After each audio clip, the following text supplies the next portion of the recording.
Calling to order the Barrington Planning Board meeting of February 7th. It's now 6:30. Roll call of members, starting with Joyce. Happy Yellow here. Ms. Lou here. Andy, I'm here. Allard here. From the staff, we have Vanessa Price, Barbara Irvine, and Code Enforcement Officer John Huckins. With, And online, I see that Online, there's we have, Donna. Donna. Masucci, yeah, Masucci here. Don't forget about me. We want Donna. And Donna, you're a voting member tonight. So, first thing is review the, meeting minutes from last meeting. Was January 3rd. Any corrections? I have one minor correction, Barbara, on line 88. As I explained, the state was 0 in the year 50.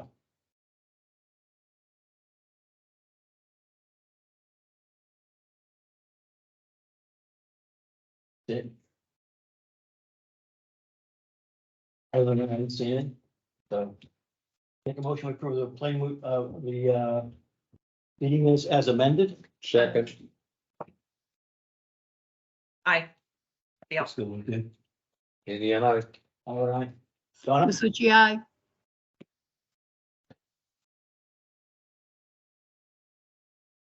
Next item on the agenda is to discuss not having a work session in February. So that would be canceling the February 21st meeting. Any discussion on that? Assuming that this would be met with approval. Yeah, it seems like we just discussed a lot of ordinances. I make a motion, we cancel the February 21st meeting. Second, Aye. Aye. aye. Howard, aye. Donna? Masucci, aye.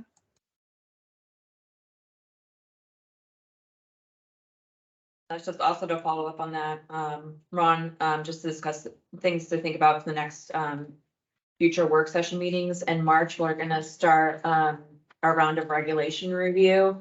Our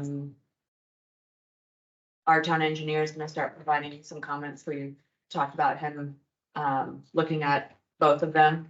He's gonna start with the subdivision ones, since we've been doing all the subdivisions, kind of fresh in his mind, to go through those first, and they'll have a draft in March.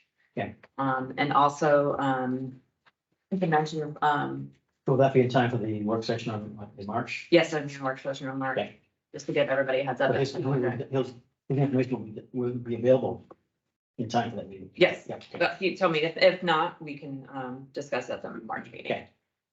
And I just had a couple other things, Good. Mr. Chair, just let everybody know that,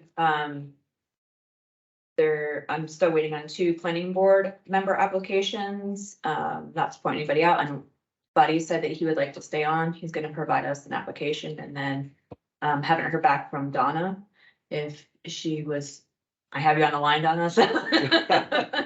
Put me on the spot. I know, so Yeah. just, if you were thinking about it, just let us know at your, first opportunity. And we also have a second vacancy if someone wants to be an alternate. We have 2 alternate spots. Donna act as one. And we're also going to talk in our March meeting, if we want to, or not if you want to, but to discuss the board chair and vice chair positions, if you guys want to vote the same or switch it up or what have you. Usually after voting. After voting? Because that's when the selectmen appoint the new members, so to be the Okay. new board doing their appointing, because typically how it's been done in the past. Okay, never mind. In April, we'll do. Back to you. Do we have anybody interested in the second alternate position? We have not received any applications at this point. No one has. You have any friends? You could do. Got somebody. I guess it's Andy's turn to find a friend. Yeah. Okay, Yeah, on the, bring my other hand. But, There you go. for, other things to discuss, amendments, I got a couple things I want to bring up, so. We can bring it up now if you want, and then we Um, can look at scheduling them, so that way. I mean, we talked about signs last time and Yes. kind of cut it short because we ran out of time and we got a little busy. Yes, The- I have that on my radar. the corrections, I want to readdress that. And also, we've been talking about, I'll call them lakefront conversions and concerns about that and water quality impact. In Massachusetts, when you sell a house, you buy a house, you have to do a septic inspection. Title V. So I'm thinking something with, something on the shoreline exclusion zone. To me, if they're gonna do a major construction project or we're gonna do a major upgrade, I would like to discuss maybe having a septic inspection, something like that. The state has some requirements already in place, for some of that stuff. So like, if you're selling property, you have to have a full disclosure on your septic system of any sales. And then if they come and get a building permit and the system's more than 20 years old, they have to get a new design, approved before they can get their building permit, but they don't have to put a new septic in unless the existing one goes in first. Yeah, in Massachusetts, they actually require inspection, to ensure it's working, up to snuff. So, Under the present code too. yeah, so we're taking it further, maybe for things in that shoreline exclusion zone. So we can talk about it. I think, I'm sure that was it. It's really discussion. I don't want to show we got out. So Well, the shoreline exclusion was 250 feet. Is that what it is? that's the state thing, but we don't have any water zone in our ordinances or regulations. So we probably want to add a new zone if that's what you're gonna do. That's what I was thinking. So there's more than one thing. If there's something you want to look into, we probably should start working on how we can apply it, because you would have to add it in the zoning to create a zone to have those regulations in too. Okay. Okay. Point. All right. Next on the agenda, we have, application 239-35-B-22-17. Is anyone here to present on that? Yes, yes. Please come up. Enlighten us.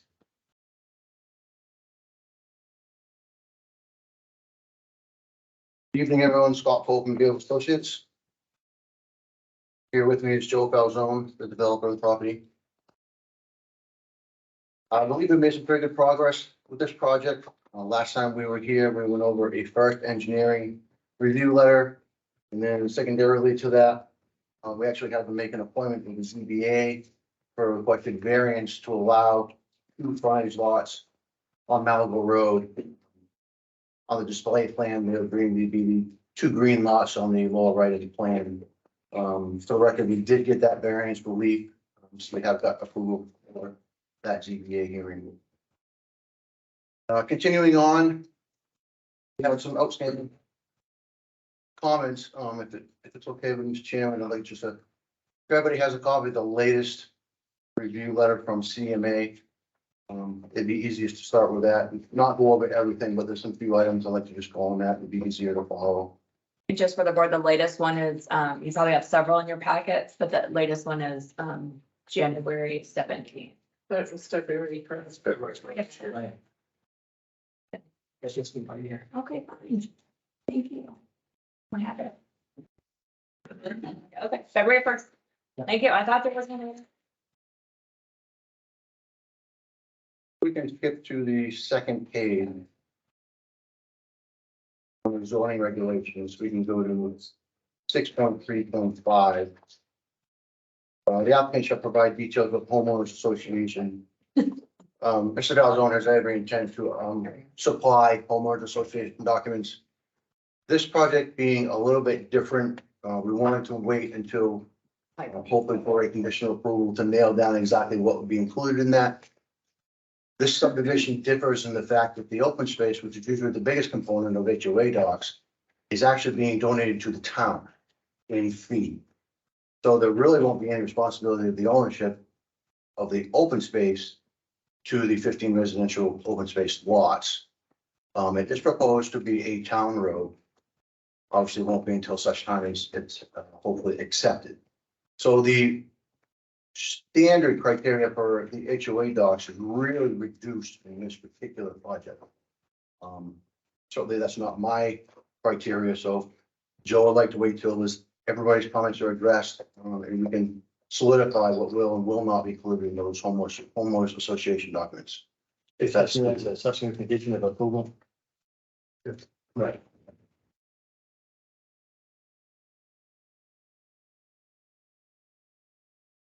Actually, you get a press on the issue. Yeah, president, President. before you sign off on Yeah. the final.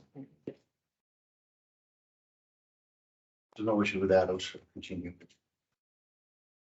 If we go down to 12.2.1, road design standard. The engineer wrote, roads located in the village district should incorporate additional features such as trees, planting strips, buffer vegetation, pathways, in accordance with figure 4C. In short, for the project, it's been ongoing conversation of the trails and rec trails, which I'll go into further detail momentarily. But we are providing trails. I don't believe in any residential subdivision I've been doing in town, we've actually provided vegetated planting strips along the roadway for a residential subdivision. Joe does see the benefit of plantings, and he has expected that he will plant 2 trees per lot along the frontage. So 2 per lot, and be roughly 30 trees for the subdivision. Basically, the review engineer wants to know if this is suitable in the opinion of the board. I think that the homeowners association may have their own desires to do that once everything is set up. Absolutely. In concert with the homeowners. So, Well, you gotta make a condition though, yeah, on him, not the homeowners. Right. no, I'm just saying that, And they might wanna, yeah. Make it it's themselves. more appropriate. I mean, you put a contractor stuff in, sometimes it's not what people want to live with. So I agree. I'd be willing to give on that, You mean like waive that leave requirement? that to them. But keep the proposed 2 trees per lot. Oh, yeah, no, I'm talking about the other strips that you were talking about, Yeah. but the approach road, the 8% drop in the side parts, that's kind of what they were referring to, right? Okay, Comments on that one? Well, the recreational trail for the snowmobiles, et cetera, that was a big concern. I think before you had the ridge, which was a concern for the existing residents, has that been changed? yes. Yeah, I think we can have to go into that one right now. We'll think that on. So on the attached plan, just to go over in detail what we are with the recreational trails and snowmobile trails. The coloration plan that I have on the display board, I provide, I believe, also to CMA and do planning, to help kind of differentiate what we have. So everyone understands here that, we have an existing trail system that everybody knows goes through the property. What you see here on the plan is the red aspects of the trail system are to remain. So there's an existing gravel pit road. It's just separate. They just, It's a color plan. It's, It in should be, it's the- submitted after. A lot of full board too, if that's helpful. it's just before you. Yep.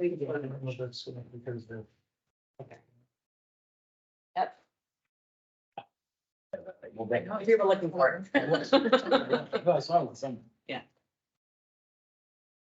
I was legible on that. So the red is the trail system as it exists that are to remain. So on, well, basically where we have a proposed roadway entrance, to the left of that is where we are proposing an expanded gravel parking area. That was concerned to have adequate parking for people who want to park there and then walk down, possibly fish, Malibu Brook. The yellow is the existing trail system, which is being deleted. Obviously, the section going through the subdivision can no longer live. And the proposal right now is on the right side of the plan. The stub trail shown in yellow is also to be eliminated. However, that does not mean the future homeowners can be approached by the snowmobile trail, and that may or may not come back. But for now, the main corridor for the snowmobile trail is shown in blue. So the proposal would be to go down the road, shortly down Malibu Road, go down the 20-foot strip, which would be fee owned by the town. That embankment there is to be regraded anyhow, because there are some drainage features going in that location to help the Malibu Road drainage system, and then basically join into the red on the other end, which is the main trail corridor. I have had this trail in multiple locations now, trying to appease everyone. Some unhappy, including some members of our own team that didn't like where I put it. We've come to the conclusion this is basically the best location that harms less people and still provides the trail system for the Barrington snowboarders. So that's where we stand. And I guess we can discuss it with the board on their thoughts. So this is between 227 and 235 Malago Road. 20-foot strip. I was wondering if you could put a fence on either side of that strip. That year is 25, yes, that's what you said. It's 25 feet. I thought you said 20. It's 25. Oh, 25 feet, Yeah. whatever. I thought he said 20. Yeah. Is it possible the fence along that edge? I I would think it's just, like 275 feet from the road to the pitch. Yeah. well, you wouldn't go all the way to the pitch. You'd just go to the property. No, line. yeah, just Yeah, I think it's, 275 feet, it's according to my ruler. yeah, but I think the fencing is considerably less on either side of the property lines. Because it makes that swing. Yeah, I was just talking about the straight edge of the property line Yeah. of those two. I would be open to that. Yeah, okay. I don't know if the neighbors would, but I would. Well, it would somewhat retard the sound of the motors, the snowmobiles. Plus you wouldn't see any lights. Well, not lights, but noise. Right. Well, at night But when they're out. but then we get to the pitch, what's that, like a 19, We've actually Great. reduced it to, I believe, 15. 15? The pitch was similar to what we had for the actual drainage pipe. The review engineer had concerns on the steepness of the pipe, Mhm. which is an adequate concern. We checked the manufacturer and we have reduced it to 15%. Okay, so that's between, Certainly something like recreational vehicle where somebody can walk or hike. yeah, Okay. and I'm thinking of pedestrians getting down there to use the trail. Yeah, that's brought up a couple of times. The blue is not, it's obviously not just restricted to snowmobiles. Right. But the other trails are restricted from them, I guess, as far as the snow blowers go. Yeah. They maintain only certain locations. Right, And I but just- if, go ahead. I'm sorry. So the recreation trail, walking trail goes to Malago Brook, it ends there. Is that correct? Correct. Yeah, the existing ones, and there's, we didn't draw everything because it'd be red everywhere, but once you get down the river, there's little spur paths that land off from it. But the main access way going down is to remain. You're thinking primarily because of snowmobiles on the blue trail. Correct. Now, if that's a town road, eventually. Correct. Public would have access to the road. I notice you have a gravel maintenance road off the bulb of the road We do. that's going down, that be usable by the residents of the development to Right access. now, it would only be for, basically for the town, for their drainage maintenance to Okay. get to the pond. Right.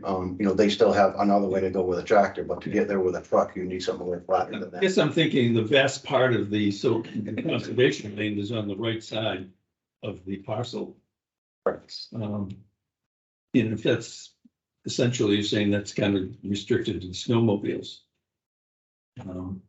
Pedestrians are gonna try to get over there.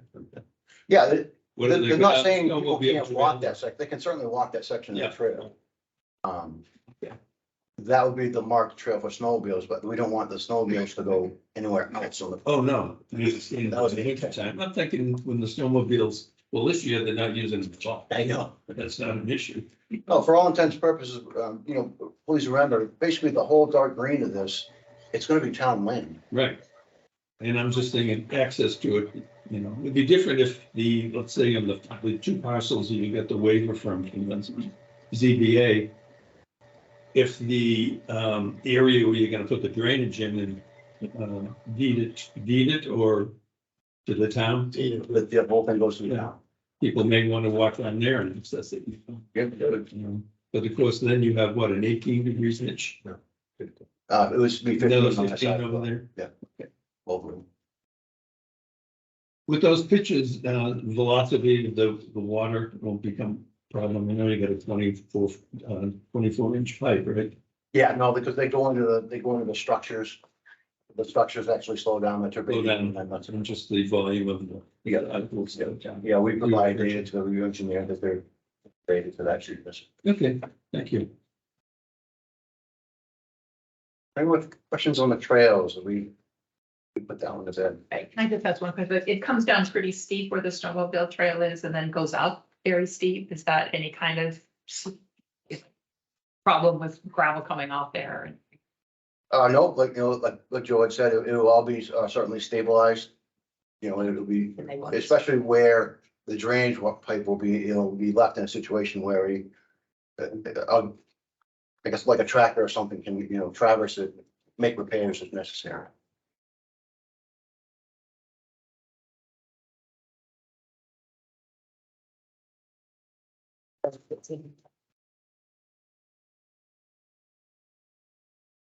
Just a note under, okay, now I'm on page 3.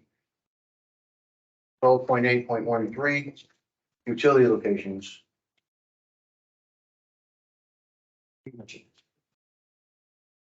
Okay. Okay. So under, 0.132Q, provide utility locations, the applicant did not provide the location of underground utilities or show them in typical cross sections. We did on the plan profile sheets show an underground conduit, which would be underground utilities. So we did show the main going throughout the subdivision.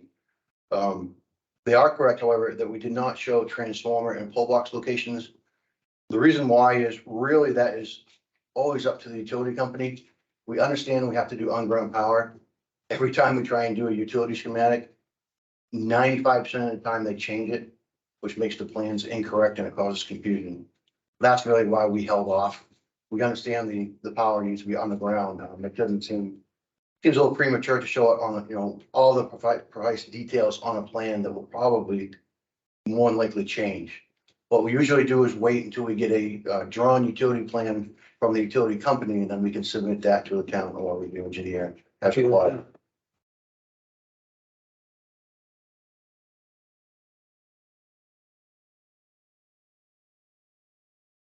Construction cost estimate, that's usually a condition of approval.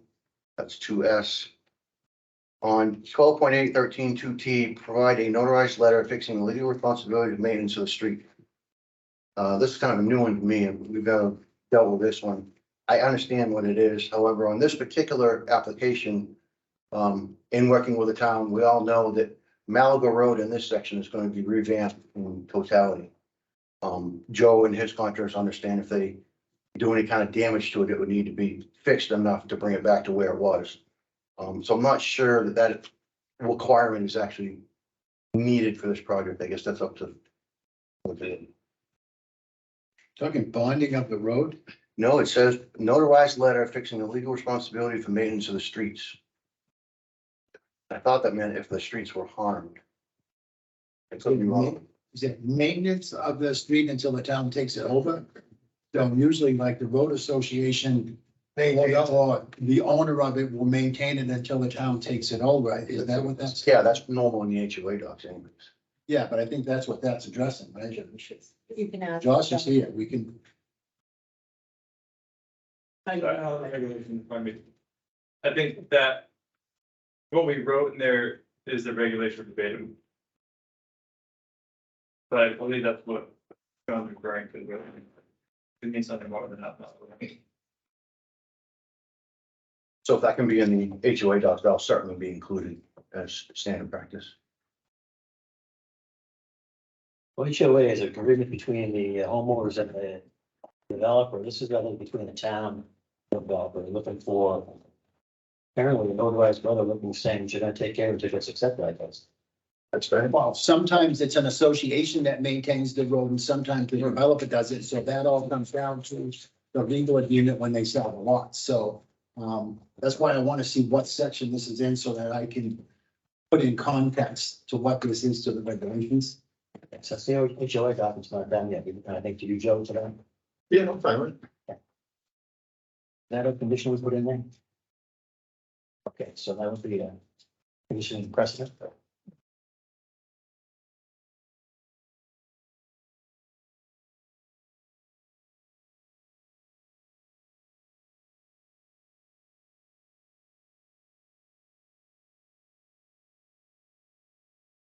You want, while John's looking at that one. We go to page 5. There is one additional requested road waiver, and this has to do with the geometry of the road. On sheet P1, where the entrance is, we have a landing. The landing is supposed to be 100 feet long up to the existing road with a maximum of 2% slope. We have a vertical curve that starts at 0 plus 75. So technically, the math makes it just a hair over 2% within that 100 feet. Now, the reason we had done this is because mostly I think it was during the site walk, the children had a very concern of the 8% leading or being closer to the horizontal curve at the bottom of the hill, which sweeps around. So, and keeping the 8% back, this slightly changes the vertical curve into that 100 feet. It's really so small, it would not even be noticeable, but the number is there. So technically requires, I believe, a waiver from the planning board. The review engineer made the comment, the applicant has requested a waiver from the standard. This is a reasonable request. So I believe that's basically saying they don't have a problem with that. It makes sense. Yeah, you gotta still ask for the waiver. Correct. That has been submitted. So you should have a copy of that. Okay. But I will leave that up to the board, obviously. The rest of it is really minor details, some homework for us to do. Those are the major comments that we had to try to nail down so we can respond to CMA. We do have the outstanding waiver, and if there's any other comments we need to address, please let us know. What other comment to put in context? It had to do with the construction road they're building. It's not to do with the existing town road. That's in the section 10. That's what I wanted to verify. So the maintenance until the town takes it over is what it's talking about. So at the time when you're gonna start construction or if you put it as a note, part of the note decision, when you get to that point where the road's gonna be built, then you would want something, whether it's gonna be the homeowners association taking maintenance, the developer taking maintenance or whatever, that's the letter that would have to be notarized. So it's official, everybody knows who's maintaining that until the town takes it over. That's how you read it too, John. Exactly. Yeah. Yeah, I think it makes sense. Seems pretty standard. And Joe said it's okay, with it, so. Yeah, most of the time, the developer is the one that maintains it for those 2 years until it gets taken over. I'm not saying it has to be, but usually that's it at least. Okay. So I'd be on the condition, that's right. I'm sorry, for clarification purposes, did you say you're gonna submit a waiver for something else? Or did I miss it? Or you're talking about the one that was already submitted? Yep, you're. Oh, okay. I just heard the waiver, so. I don't see that, I don't see that in the decision on that. The waiver? Yeah. Okay. The plan. Yep, there was actually 2 submitted and 1 was found not needed. Yeah, so this is the ones that you got, the one that you approved at 8%, and then this talks about it, they got their variance approved. Yeah, but these are from the 2% as well. We did approve 8%, you're saying. Right. You can wait for 2% as well. Last 100 feet, you go a little bit over 2%. That's another way. So we just think it's something. You said written into that first waiver as part of it? No, I don't think so.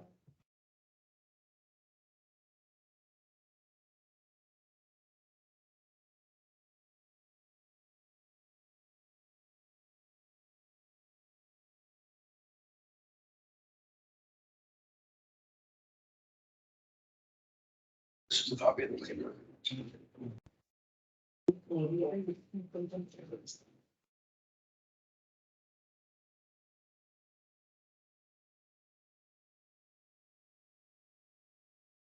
you mind if I make a copy of this? No, I thought it was attached to the response letters. You were saying the CMA. That dated 11/16/17. I just don't have it. in there. But if you guys wanna look at it and vote on it, you can do that.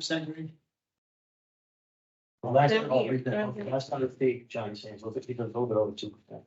No, this is the one you want, 80%, you're already 90%. This one's already granted, there's another waiver. Give it to We gave me I 8%. can see this. We gave me 8%. He's asking for the 2%. He's asking 2% last You time. said within 100 feet.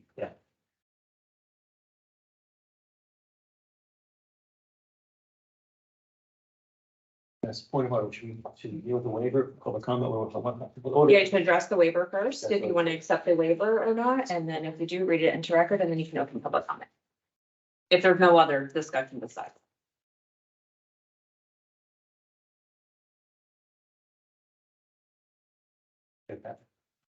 Okay. Don't lose that one. You don't want it to get caught in my aisles here. All right, so I make a motion, we waive requirement 5.4 for 2% the last 100 feet of the entrance of the road. Second that. Do a second. Joyce, Aye. still aye? Indiana, aye. Howard, aye? Mr. Chairman, do you have, Don? you have to read the, that it won't be, that it needs to. Oh. Masucci, aye. Yeah, because if anything hardship and meets the spirit and intent of the regulations.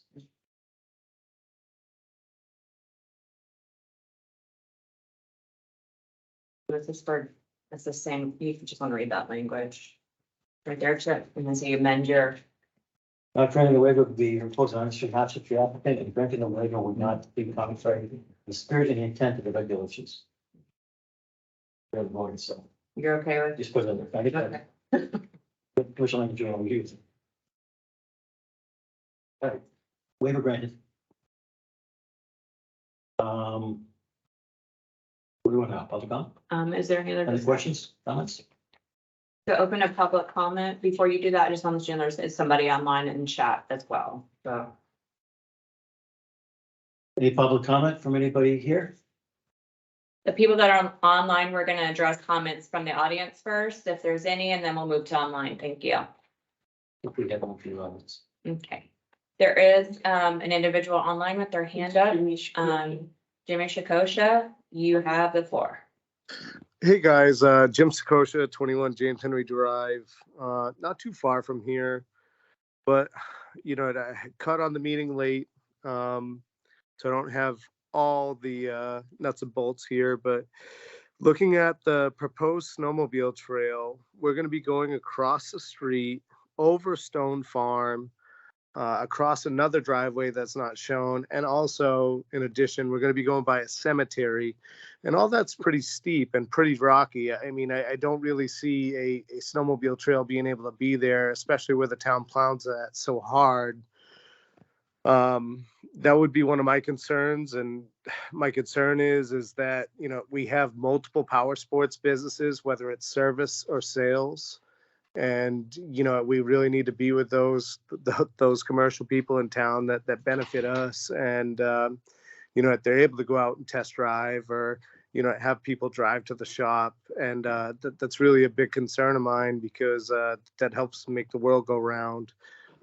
You're talking to a kid that's grown up in this pit and probably climbed every sandhill with a dirt bike or feet. So, you know, and I'm just hoping that we can come up with a better solution for that. I think, I mean, unless it's new to me, in addition, that red line, if you're looking at the Bending Brook map, where the yellow connects to the red, there's no real trail out that other way. That's been shut down for a while. So, I mean, really, this is a lifeline to Barrington snowmobiling, how people can get to Swains Lake from Green Hill Road. So, you know, I think it's really impactful to the community. So I hope the applicant, maybe you can come up with a better idea, or, you know, if everything's worked out with the people across the road and permissions granted, and, you know, we have that, you know, that could be something too, but I just don't see it really working well. And putting a snowmobile out on a main line to, you know, at the PD and fire station, you know, if they're in the road, that's probably not the best idea as well. That's my public comment, and thank you guys. Thank you. Anybody else online? Somebody else has their hand raised. James, you have the floor. Hi, thank you. James Jennison, Kate Road. I just wanted to comment also on that snowmobile trail. I defer location to others, but I just want to ensure that there's language in place that prevents a future select board or conservation commission or trails committee from rescinding those rights. So just looking before final approval, some language that says that snowmobile access will be granted in perpetuity is really the key ingredient here to keeping it open for future generations. Thank you.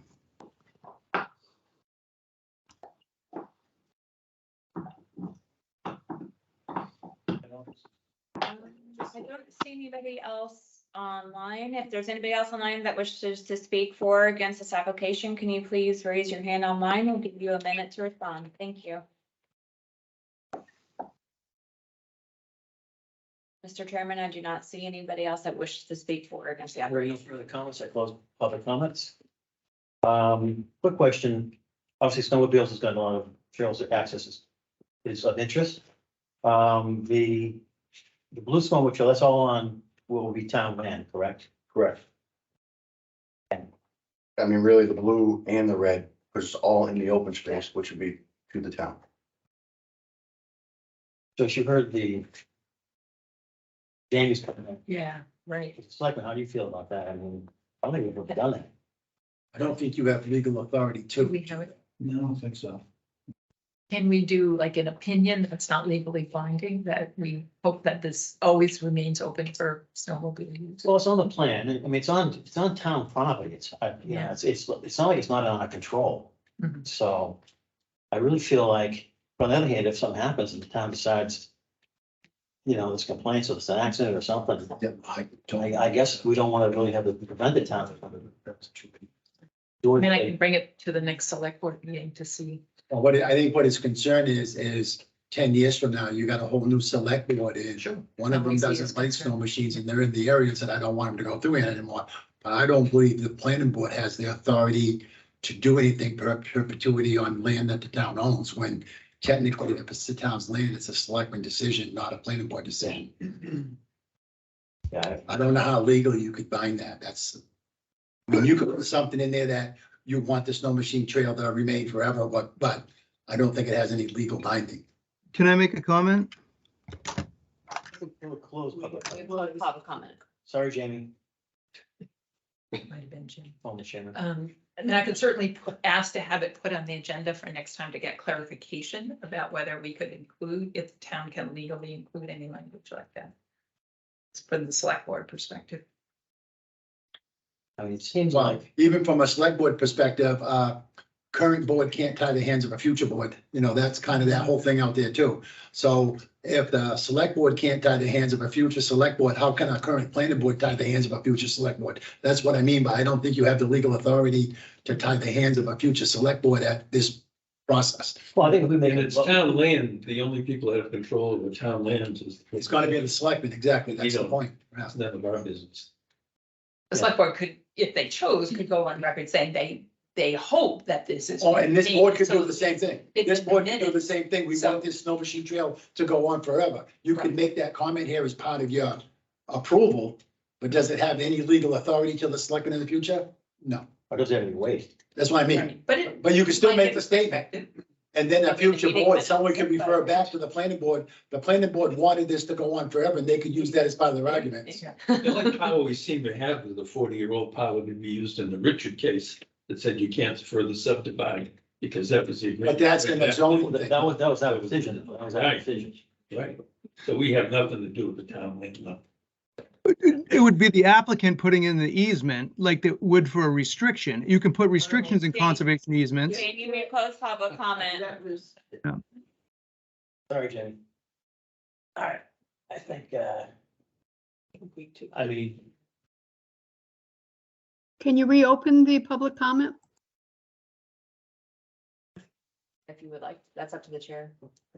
okay, It's up to you. If there's new comments that people want to discuss. Jamie, if you have any new comments, Yeah, thank you. I appreciate that. Sorry to be rude and interrupt before. It wouldn't be on the planning board. It would be the applicant.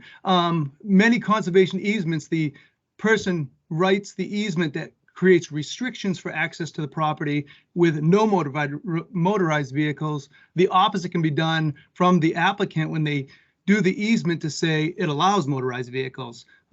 It's not a handcuffing of future boards. It's the easement language that's put in place when they transfer it to the town.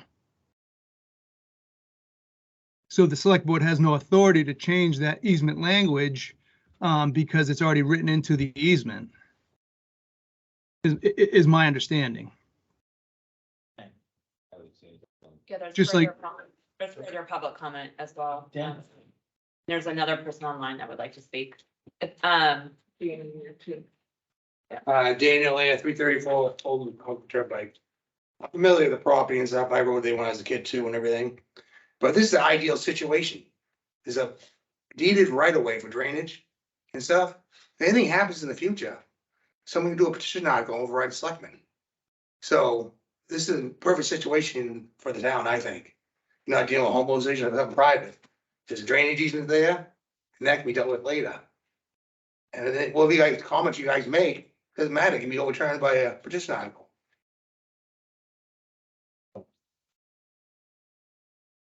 Mr. Chairman, there's James Sakosha, if you would like to make your public comment. See your hand raised. I would, just thinking big picture here, a developer coming in wants to produce homes for future residents. Why wouldn't it continue with maybe a deeded right of way? I mean, where the blue line hits the white outline houses to continue it down to the left and make that trail the trail to not only support new residents, but support the businesses that support the town. That's all. Okay, I'm gonna close public comments this time. I think, yep. I mean, this is being given over the town has control.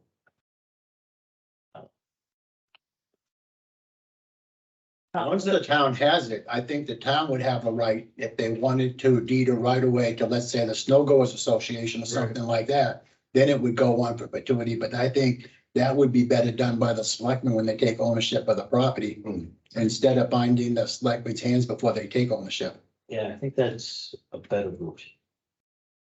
So the select board can be petitioned to, Yeah, grant an easement to the snow goers. So it's not necessarily a snow machine thing, but, an association. But then if you want to meet Jimmy Sakoshi's thing, maybe it should be not just the snow goers, if they're trying to get other vehicles there, but where he's a selectman, they can debate that and iron it out during their meetings instead of it having to be done here.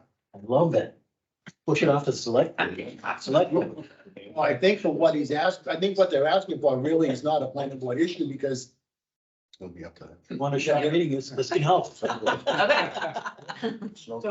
they can contact their attorney and find out how legally it stands on it for, the future, where the town owns it in the future. Well, I think we can't force selectmen to do anything anyway. No, And they're gonna set the land at some point. I'm assuming the interested parties on the snowmobile trails will be lobbying you guys as well, Right. you folks as well, so. I think I'm okay letting this, kick this down the road. You guys decide what Could the the- category could the- is. Is it ATVs allowed? Is dirt bikes allowed? If this is for snowmobile. Would that be appropriate Right. here? So that You has to never be, want motorcycles and, no, with the snowmobile, people that run it all up. Yeah. exactly. So, All right. I mean, the select board really can set those. Exactly. parameters. All right, so what, Vanessa, I don't think it's, what am I doing next? this business for tonight, but they could do it at. Want to decision? Want to vote? Can I ask one question on the We decision? need to read the notice of decision before you vote. Sorry, Yeah. Peter. So when you go back to the ZBA decision, they talk about the distinct approval for 2 frontage lots. Mhm. When you write this with the same language, and so it's not confusing for title insurance, none of the stuff we're doing on the road has to do with those 2 lots. So can the decision be broken up so it's for the 2 lots on one sheet and the same conditions that all apply to the subdivision be on another approval? That is up to the chairman. Yeah. That's not up to me. I drafted so Yeah. that way it's easier, so I don't have to write over. Right. It's up for the So it's the same chairman and the exact board to thing. decide.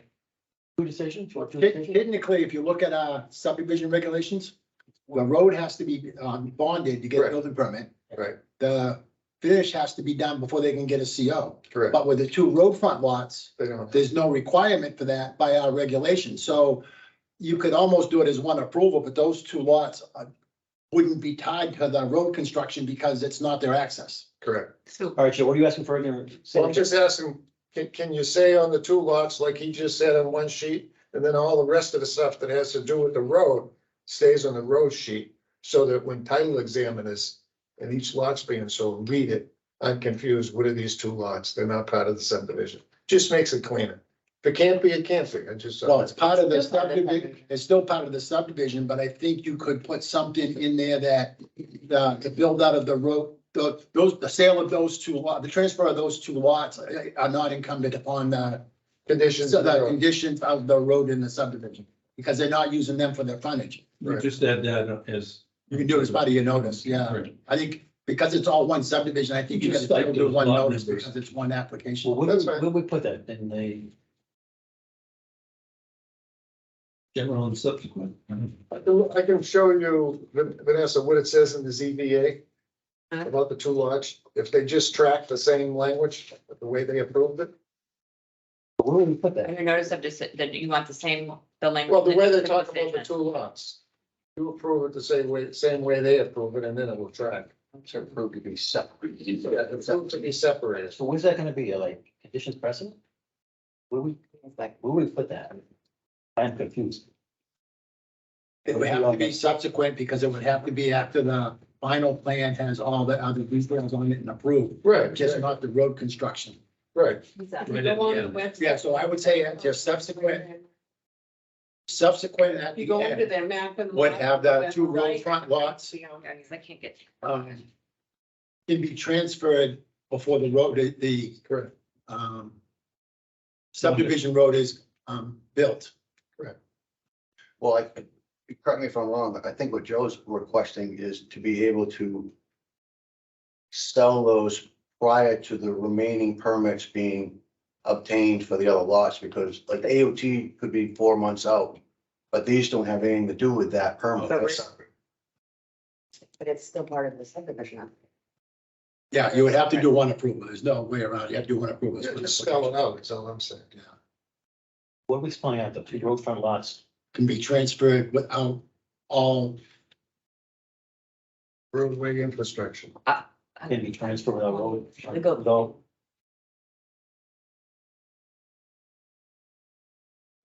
I don't, I understand what he's doing. I'm not good On at road writing. infrastructure. I understand what you're saying. Joe, what do you too, call it, but- road infrastructure, is that what Yeah, you're? roadway infrastructure, Roadway. because that's what we're bonding. You don't have to bond anything for the two roads. Right. Right, once he bonds that road, all the lots can be sold. Right. They just can't get COs on the ones that. So Ron, those are 235-36-16 and 17. Say that, 235-239-35. Yeah. 16 and 17.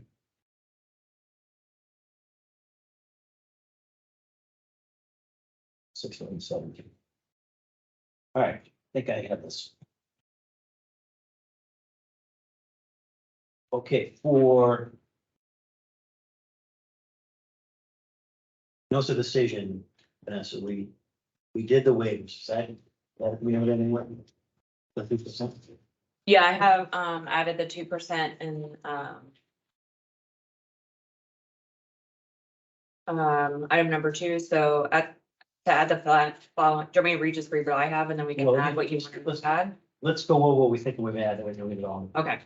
I heard a request for, an agreement for a fence along the property line, which someone will access out from the two lots, if the abutters agree.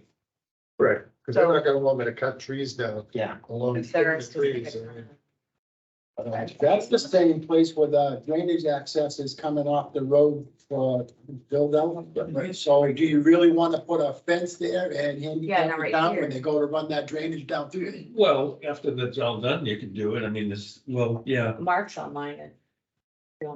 Yeah, because Mark's probably the one that's gonna be Yeah. overseeing that. That's- And if you put a fancy stuff all down there. Well, it's 25 feet wide, but Well, depends on where that drainage goes, because they're gonna try to use the topography or ledge or whatever. Well, it's all sand out there, so it's no issue on that, but. Yeah, but you don't put it at the 25-foot limit. You can put it, you know, it can be 15 feet apart. Like she said, Mark's online, and Mark is the one that's gonna be overseeing it. Mark Monroe, the road agent. ask him. Mark, if you could unmute yourself, there's a question regarding, putting fencing, not between the two lots, but To separate that access from Separate the the two abutting lots. A 25-foot easement. do you foresee that being an issue for highway to any kind of issues, I guess? Putting a 24-inch No, I pipe. don't. So, yeah, Scott, how many manholes are in that section there from Malago Road to the pitch? 2, 1 on each end. Okay.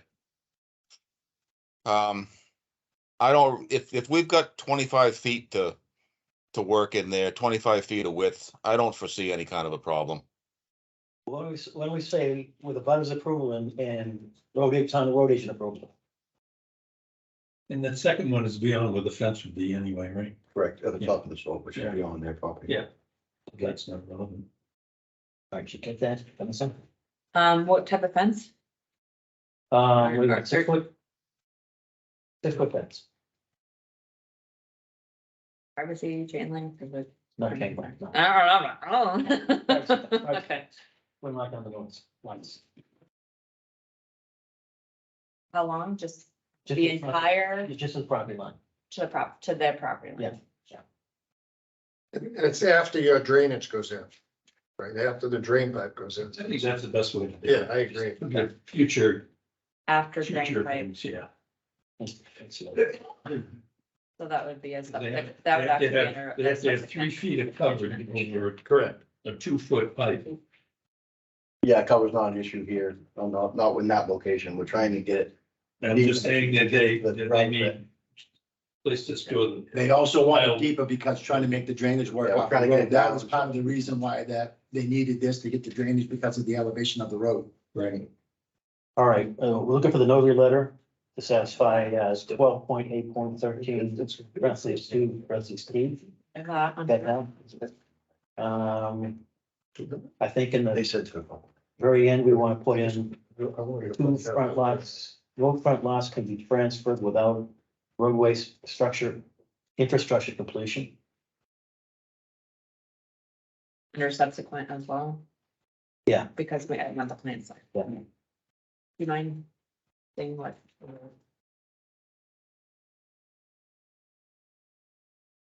If you agree with what you. If everybody agrees.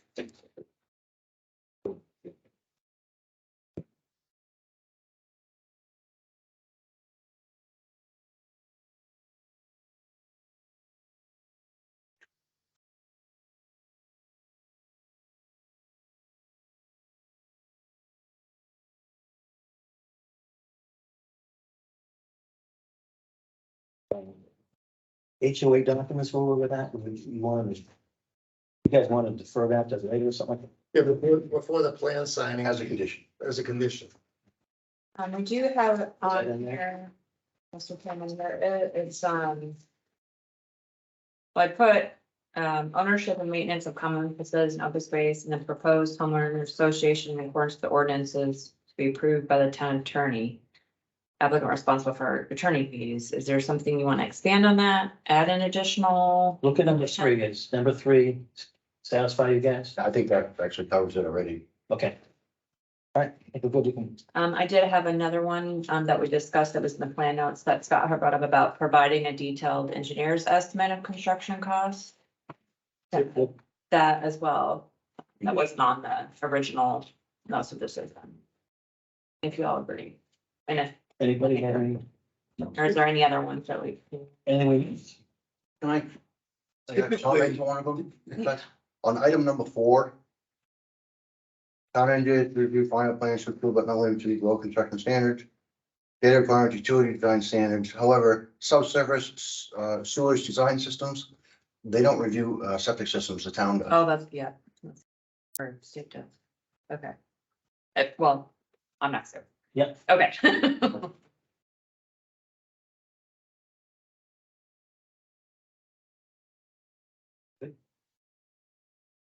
I'm good. We notice a decision and vote. So how- Yep. Okay. You read it? Oh, okay. A conditional approval, for this application. If all the precedent conditions are not met within 12 calendar months of the day, February 7th, 2024, the board's approval would be considered lapsed unless a mutually agreeable extension has been granted by the board. The conditions precedent that I have, add to the following plan notes for the December 6th, 2022 meeting. The board approved a waiver for the requirement of road design standards for maximum grade to allow a grade up to 8% in Article 12, Section 2.1 of the subdivision regulations. The second waiver approved this evening, February 7th, 2023, for Section 12.7, Table 2 for intersection design standards. At the January 18th, 2023, the ZBA board granted a variance from Article 6, Section 6.2.6, perimeter buffer, to allow 2 conventional lots to be developed separate from the proposed conservation subdivision on Malago Road. Add to the filing plan the signatures of all owners, wetland scientists, professional surveyors, state subdivision approval number, AOT approval number. Number 3, the ownership and maintenance of common facilities and open space, and proposed homeowners association in accordance with the ordinances to approved by town attorney, applicant responsible for attorney fees. The town engineer to review the final plans to include but not limited to road construction standards, data requirements, utility design standards, landscaping, stormwater management, and sediment and erosion control plan to ensure all outstanding comments have been met prior to planning board chair signature, applicant responsible for town engineer fees. Detailed engineer estimate of construction of costs. Providing the notarized letter fixing the legal responsibility. And then I'm gonna pick up at number 5, at final submittal, any outstanding plan comments from town planner and town engineer for subdivision regulations and drainage shall be addressed. Any outstanding fees paid to the town. Prior to obtaining board signature, applicant to submit, it's actually 3, not 2. Full-size paper copies, the site plans, and 1 11/17 copy with PDF file formatting. Supporting documents as required in Article 3 of the Barrington Site Plan Review Regulations. A letter explaining how the applicant addressed the conditions of approval of the land use office. Planning board shall sign and date all plans meeting the conditions of approval. And endorse 3 copies of site plans for the records. A moment. We'll head on to the general and subsequent conditions. Number 1, the current use. Subject property or portion of it is presently in current use. The applicant must provide the town Barrington assessing department current use map and other items need to assure requirements of RSA 79A. And the New Hampshire Department of Revenue Administration's rules are satisfied. The number 2, I have the abutters and the road agent to agree. Do you want it to agree on the 6-foot high property fence to property lines after drainage? After it's completed. And then this third comment regarding lots 35-17 and 35-16. The 2 front lots can be transferred without roadway infrastructure being complete. Oh, do I have one? Oh.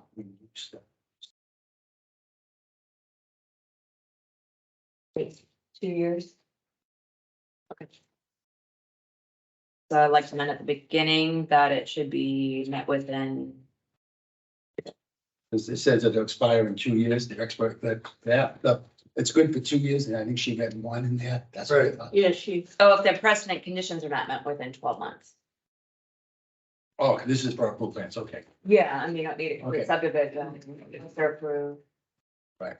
Right, okay. That's all, That's it. that's it. Make a motion, we approve application, 239-35-B-22-17 sub. I second it. Who is the second? So that's actual sign. Oh, yours was last two numbers. This is in sub. Aye, Capiello, aye. Just go on. Andy, am I? Albert, aye. Donna? Donna, Yes, I'm here, just waiting for my turn. Masucci, aye. your turn. Or say it. Oh, is that what he just said? No. But I'm looking. at the screen. Mr. Chairman, if I may, they were talking about, the expiration of the approved plans, that it's 2 years. I would like to add that to the notice of decision. I don't know if you need Yeah, to that's fine. revote, Anybody have any, Let's revote. just to make sure. want to revote? John said yes, so Capiello, aye. Just gonna some work. Yeah. Albert, aye. Donna? Masucci, aye. Congratulations. Thank you very much. Time.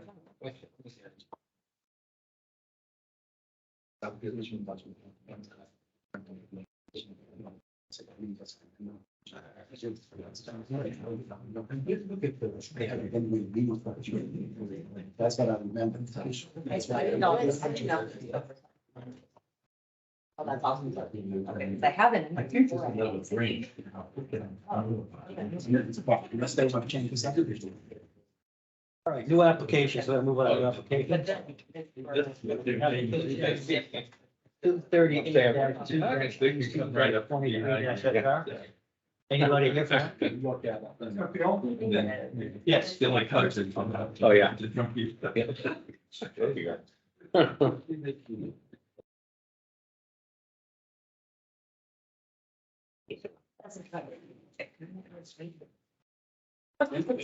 You want to change the road?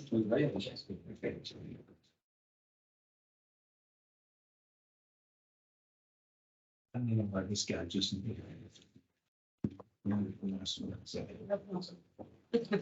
have to say if you don't want to say. Okay, thanks, Don. Thank you. My name's Chris Regan. I'm attorney from Durham, New Hampshire, and I'm representing Elfmade Properties LLC and the member and owner of that business. They're before you with an application for a site plan approval for what is the proposal is basically to place 10 by 20 foot structures, which are repurposed containers on the property. There would be 10 by 20 structures. The intention is to put merchandise in there to display to customers, primarily of larger, bulky type merchandise. For example, furniture, braided rugs, things that he has started selling but doesn't quite have the room in the current space. And also specialty items and other things that aren't really fitting in the current store area. And the plan is to bring customers over there as they're interested, to be able to show them, to use that for additional space where the public would be able to purchase whatever they want. Also, there would be 3 10 by 20 structures intended to receive delivery of store merchandise. The plan is upon purchasing either the merchandise goes across the street into the store or into the structures on this particular site, or they would be moved off to temporary storage at spare box. And I should emphasize that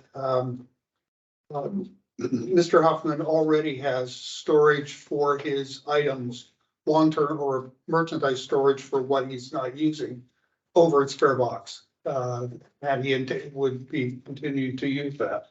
The merchandise, customers would be able to come in and view the items. They would have access to all the items that they could be interested in. They could make purchases. And that, also I should emphasize that the current larger structures that are currently on the property would be removed along with the trailers and other equipment that is there right now. And I believe there's there's a waiver for the requirement of a plan by a registered surveyor or engineer. And also, I think a notice of a 0.64 I have the acre. For one. And there's an existing law to record, there's no Okay. minimum requirement on the lots. I thought, yeah, I was wondering why never mind then.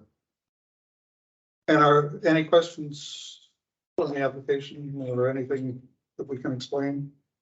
Last time he was here, he's gonna put a fence around it. Is that still the plan? Well, from what I understand, that wasn't a major part last time. He didn't include it this time, but if that was something that the board felt that was important, I think he would certainly be willing to consider something like that.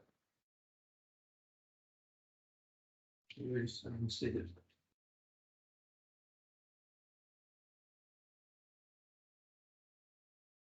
Any other questions or comments? Anybody? I concur that we need something around this. Basically, it's scenic or Point Barrington, a major location. And we still run into the what you have here. We really can't put a lot of lipstick on this, right? Well, I mean, you have historic buildings across the street. Yeah. The town center plan that was set up in 2008 called for an active small businesses walkable situation where you would draw tourists and local residents. And this, this is something I see in a container terminal in Boston. I think the I other thing. mean, I'm seeing what I'm seeing. I think this is also the idea is that he would like to come back with a larger structure at some point. And this Well, is Okay, so what gets us from here to you there. would seek approval for 1 year. I mean, Once you issue site approval, it's site approval. It's not, You We- can't, he you would can't come back, limit it. he would come back in with a new application when he decides to build a building. Okay, you can't limit what you approve this time. Once he gets the approval, he gets the approval. Well, I mean, I have some questions on the attachment. I think, you say that it's an appropriate accessory use. That's permitted on the zoning ordinances. I don't read it that way. Accessory use is, the last part of that phrase is on the same lot. It's not the same lot. So that to me does not apply. well, and actually, I was looking through the minutes, the town attorney who was here at the last meeting indicated that it didn't necessarily have to be. Well, she was saying there's some flexibility they contiguous, it's not contiguous either. But page 69 is the regulation. And accessory use. A structure or use that's subordinate in purpose to the principal use contributes to the comfort, convenience, and necessity of the principal use. And is located on the same lot as the principal use, which this is not. So this to me is not an accessory use. Whatever you put on there would be the principal use, because that'd be the lot. So to me, this is not an acceptable accessory use. It's not an accessory use. I mean, basically to me, if you put in containers on there for storage, then your principal use is storage, which is not allowed in the town center. But he's not intending to be the principal use as storage. The principal use is to have merchandise that is going to be available to his customers that could be purchased. And Well, I would say then to that, structures in that zone have to meet the appearance design standards. which are applicable in that zone. And containers just in no way, shape or form meet that standard. I mean, we have appearance design standards for the rural character, and the design has to be appropriate for the area, et cetera. Because this is downtown, high visibility. I think there's no way that I could see that containers remotely satisfy that requirement. And if this becomes a shopping bazaar, is that the term you would use? Where you have like, you open the containers and people just wander in and out? I mean, for example, you have to, you're gonna, provide bathroom facilities, in this shopping zone that you're creating? Well, those would be available across the street in the other store. Okay. Probably not. And we don't have any crosswalks in that area. So I think there's some pedestrian safety issues. Yeah, I would say the people who want to do this would park in the parking lot you're providing, they wouldn't. Not a lot of casual walking across Route 9. So this is a company that's been in our town for many years, has served a good purpose and brought a lot of customers and people into Barrington to buy. We need to support our town people that are in business. I strongly feel that if we can extend help to this company, they're going to make promise that probably in the future they'll be able to build onto that. Everybody has to have a beginning, a foundation. I understand what this board is asking. I definitely am on the board with you, but I also think that we need to give leniency where we can to help town people and help stores and companies to further to keep people coming into our town to buy and leave. So I get it. I get what you're saying about the crosswalk and everything, but I hear two different things. I hear crosswalk. We don't have a crosswalk there. I think the customers will eventually learn that if they need something, they can go to the store and they cross that walk anyway. When they go to Kayla's Country Store, they cross that street. When the weekend is, you can see it, and everybody, I have not heard of any fatalities at this point. Maybe there has been, but not since I've been here. Definitely, is it an eyesore? Yes, I agree with you there. Is it something can be corrected if we support this store? Yes, it can be corrected. But Donna, how's it gonna be corrected? I don't see a pathway as something that is less than an eyesore in our downtown center, our most visible area. I just don't see the way we're gonna get there. Okay, how about the fence? How about the fence? How about the fence? How about what? The fence. There has to be solution. There has to be a solution to satisfy this company to keep them here. There has to be. And that's what this board should be doing. Well, I agree we should be supporting our business, especially our long-term businesses, but I think you have to comply with the regulations too. And I mean, I just don't see how this comes anywhere close to complying. I know it's a difficult situation, but at the end of the day, you know, if we do something that is no way supported by the regulations, we put ourselves in the town at risk. Which regulation does it not meet? Well, first of all, it doesn't meet accessory use, in my mind.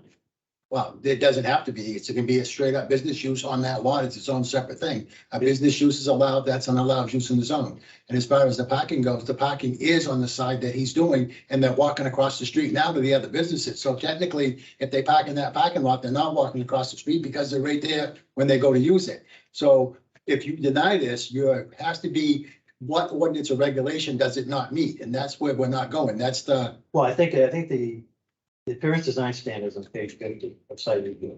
Well, you can do the design standards, that's a different issue, but you were saying before about doesn't have, he's using it as a business use. Business use is allowed, so it's allowed by zoning. So the thing that says it's not allowed by zoning is. Well, it depends what you categorize it as, John. Well, he's saying he's putting a business. Point of order. He's displaying his stuff.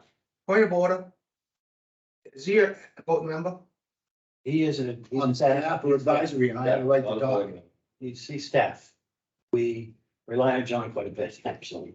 So I think that I just want to make sure that you put in order what you're doing for, I making think your decisions. it depends on what it's used for. The regulations do not allow warehousing or storage in the town center. And he's making it clear that's not what he's there for. He's using this for display for part of his business. It's a business use. It's not an accessory to business, possibly. It's a straight up business. Well, use on that one. in the attachment, it says it is accessory use, so I'm going by what the submission was. And if you're doing a structure, it's got to meet the design standards, the town center. And I just don't think containers do. So, I mean, there's no way, in my mind, you can say that meets the spirit and intent of the regulations for the rule design and set designs we're looking for in the town center. The structural designs on your buildings, you're 100% correct. It doesn't do that. Yeah, and there's no way, Right. not even close. I mean, we say we don't want regular buildings. Right. Containers, So containers. if you hang your hat on that, you got justification. But to hang your hat on, it's not allowed in the zone, I don't think you have justification. That was the point I was trying to make. I was just addressing the submission that said it's accessory, allow accessory use, and I'm saying it's not. Well, it's an accessory to a business, which he's, even if he did it straight up as a business use there, it's allowed in the zone. That's the point I'm trying to make. I just don't think it meets our advanced design standards. It doesn't meet the design standards, I'm just saying. I think it's way short. What we're looking for downtown. So, no Donna, probably just, but I just, hope we could find another way, but container is right there. This is an issue for me. So a fence around it wouldn't satisfy? I mean, we talked about that before at that last meeting, and everybody was agreeable that there'd be a fence around it. And he also obliged to doing that. And now we're pulling the fence away. Well, I wasn't here for that particular meeting, but the last time this came before us, it wasn't passed. It was a 2-2 vote. They didn't have a 2-2, full board, yeah. so therefore it got denied. It got denied. It didn't get approved or denied. It's 2-2 both ways. You know, 2-2 makes it a It denied. didn't happen. So, I mean, that was mainly because it was storage, and now it comes back and all of a sudden we have, displays and stuff like that. But to me, I don't think we have design standards in place to make sure we have the appropriate visual aesthetics downtown that we want, and I just don't think this meets it. I mean, I want to support your business, and I understand that you want to stay here and grow your business, and that's great. But I was under the impression, I must have misunderstood the whole thing, that the 10 by 20 structures were exempt from all the rules. No, what it is, if you read the definition under structures, it says the 10 by 20s are exempt from building permits and setbacks, but it says they shall be construed as structures for all the purposes. In the beginning on chapter 3, it talks about site review is required for all non-residential development. You go and read the definition of development, it says all structures. So therefore, if you get approved for this, those structures won't need a building permit for me. They don't have to comply with the setbacks back from the road as long as they're on their property, but you still need site approval because it is development. It is non-residential development. That's. Okay, so these structures include what things that are placed. So these 10 by 20 containers are shorter than the ones that are there now, they're under 10 feet. So a 10-foot fence around the whole thing wouldn't make that all good. You wouldn't see anything.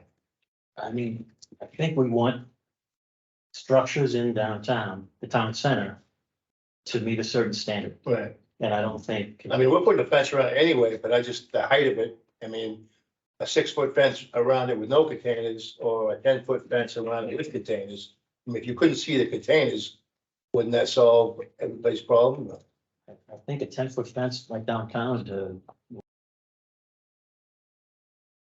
Like I said, there's gonna be a fence going up anyway. I mean, I think, Because we just don't want people running all over the land. So instead of a 6-foot fence, we put a 10-foot fence. And nobody sees anything. well, structure is anything that's installed, placed, or placed. So Yeah. this is effectively a structure, and to me, once you have a structure, it's gotta meet the design standards that we have in the town. Even if the design's not seen, the structure's not seen. You know, it's a structure, it's gotta meet the Structure, yes, the structure doesn't. To me. I mean, you obviously have. Oh, I know, I hear you.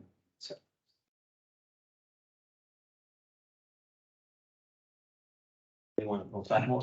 I'm reading the same thing you are, so. Mr. Chairman, before you move further in this process, you accept the application as complete? Or? Before you start all your discussion and deliberation. Make a motion that we accept application 238-2-TC-23-SR as complete. I'll second that. First, Yep, the other way. Should I? Harold, I, Donna? Masucci, aye. And also, if you note that the applicant has provided a waiver, if you would want to accept or not accept the waiver as well. The waiver from, The plan. the plan for the surveyor. You can't do a conceptual, but then start with you. Talked about that before. You want to go wait on the wait, maybe? Because it's part of the application, so you would have to say it's. Okay. Maybe we're gonna go look on that? Huh? Well, But not for the waiver. This waiver as part, this waiver is actually part of the application, so it's not a waiver of something that could be waived that's needed for the approval. It's part of the application, so you would have to address that before technically you could have accepted the application, but you're back and forth. Sorry, You're back and forth a little bit, but it would still be okay Waiver. to do it in the back. So I'm gonna move that we accept the waiver for 238-2-TC-23-SR. You have to include the language Yeah, of the. I'll second that. Well, Because the hardship and all that kind of stuff. here, one. Thank you, Ray. Because not granting the waiver would be pose an unnecessary hardship to the applicant, and granted waiver would not be contrary to the spirit, intent, and regulations. That work for you? Yeah. Yeah. I'm gonna call you Ray Ron, so I Second, do we go second on that? I said we had to do it. Yeah. Do we should vote? Aye, Capiello, aye. Just go ahead. Al and I, Donna? Masucci, aye. Waivers. Up, Donna? Anybody, Anybody? there's someone online like to speak. Is there anybody here in the audience like to speak for or against this application? Not seeing anybody that would like to, we'll move to the online participants. There's one person raising their hand to speak for or against this application. James, you are up. Hi, board. Thank you very much for your time. First, I think I'm the sorry, first could thing you that was, please- oh, I'm please sorry. state your name and address record, please. Thank you. James So Jennison, we know Kate who Road. you're from. Thanks. I think first, the first step was this application substantially different than the other one? I think it's simply no. He's just saying he's going to let people into a couple of the storage containers. This is, in my opinion, a second bite at the apple, and probably shouldn't have gone on. After that, I mean, I support his business and I have no, personal gripe, but I mean, we're going to let someone in town completely avoid site review regulations and develop a parcel in lieu of just adding a fence. It's kind of absurd. We're talking about another two-way tactical where it's a temporary solution to a long-term fix that I think will never be addressed. We're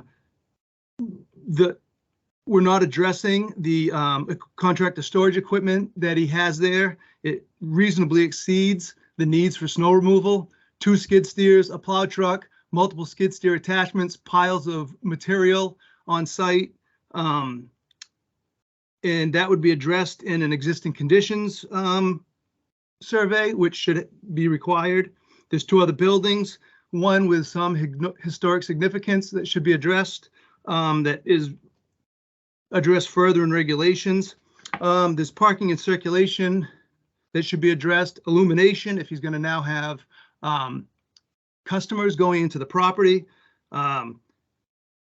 his driveway permit doesn't match his use that he's addressing.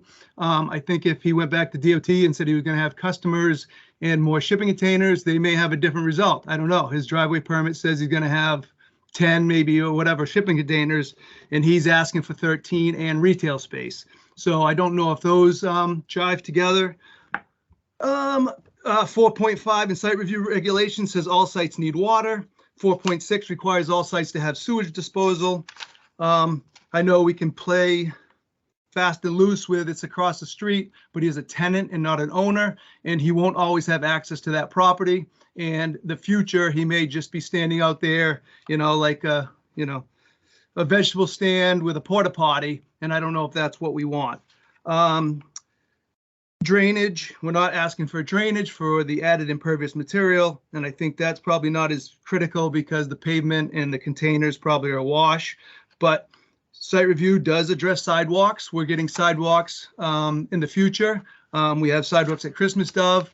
There's no reasonable expectation not to ask to have sidewalks on his property to connect to future sidewalks if he's developing that property now.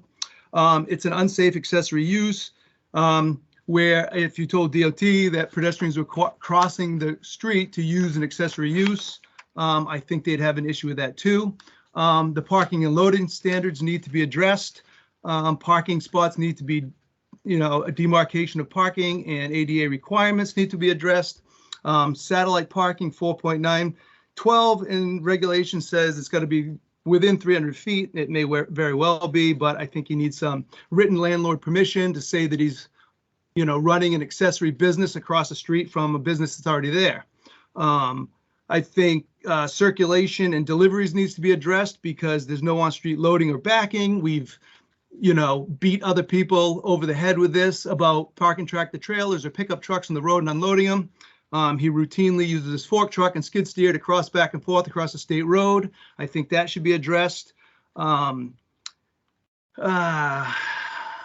He needs, under site review regulations, he needs to allocate, especially as it's a warehousing facility. He needs to allocate loading and unloading facilities and space. There's a lot coverage that he should have to comply with, which, I think that he's well within the lot coverage, but it should be addressed with a survey. And I think if it goes forward, which I think would be a tremendous disservice to the town, he needs an as-built to show how many containers are there.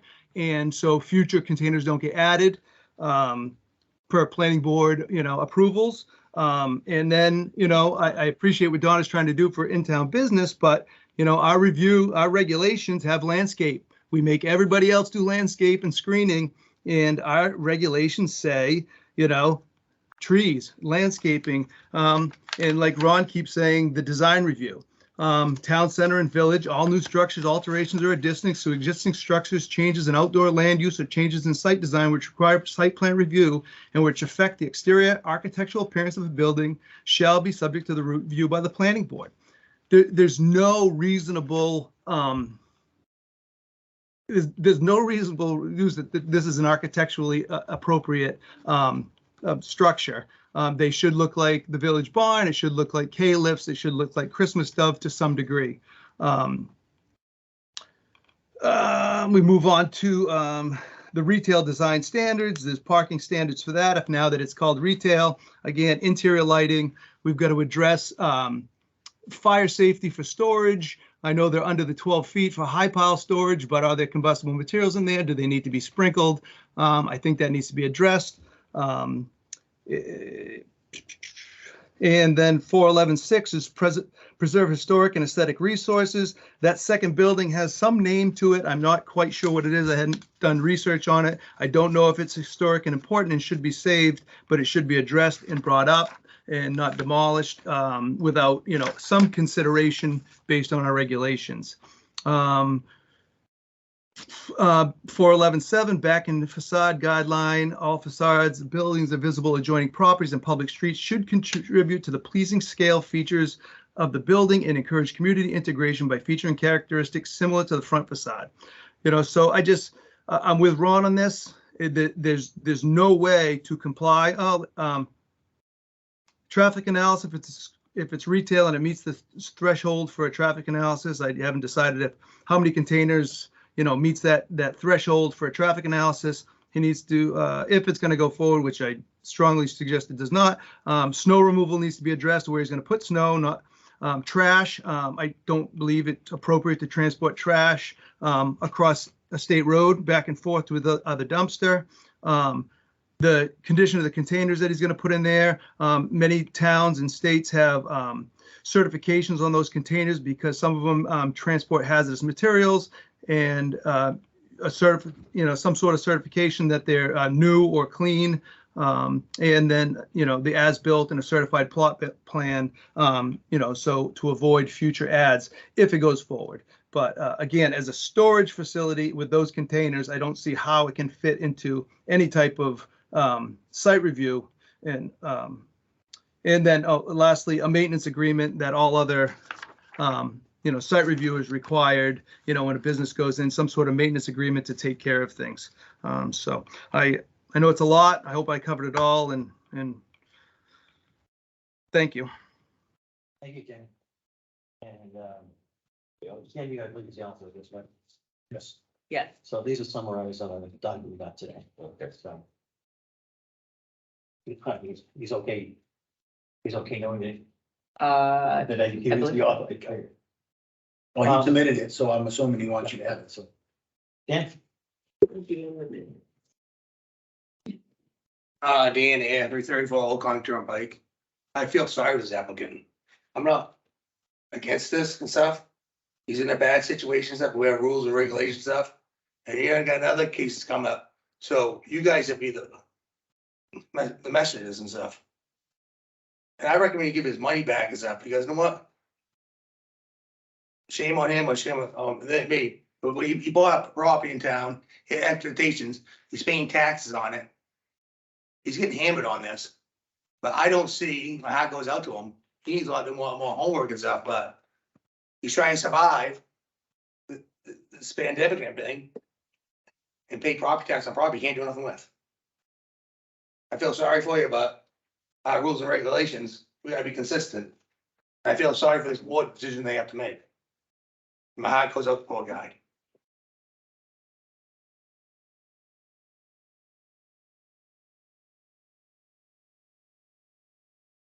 I think, bearing what Dan said, I think we all want to support businesses. Times, the regulations don't allow things. And, Before you go forward, you want to close public comment? close about comment, so. Yeah. So I mean, no matter which way the decision goes, what do you want to do? I mean, the suggestion that the application has to be, a lot of things missing from the application from view of lighting, et cetera. You granted a Waiver. waiver for him not to have to supply those plans as part of his application. So I guess, you told him he didn't have to, and you just granted the waiver in this meeting. well, I think that, I thought we were granting, the survey and all that kind of stuff, not the illumination plans and stuff like that. Well, that's all the professional plans that you just voted he didn't have to have. I don't think I voted for that. I thought I voted for engineering, survey, stuff like that, which we normally do for existing sites. If the business is gonna be there, it's gonna be retail and access to it for customers. To me, the illumination plan was separate. I didn't think I voted for that. I thought we were doing the typical things, existing site, we're going to survey line, boundary lines, all that kind of stuff. That's what I thought we were approving. That's what I thought. That's the plan usually shows all the stuff. on there. that's on a plan. Well, I mean, with the boundary, existing law, boundaries and, lot and topo and all that kind of stuff before.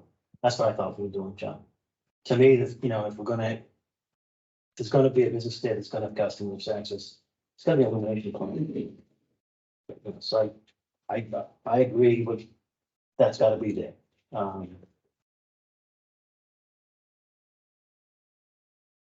guess Do maybe you want to give him a list of stuff that you feel you need and then continue it?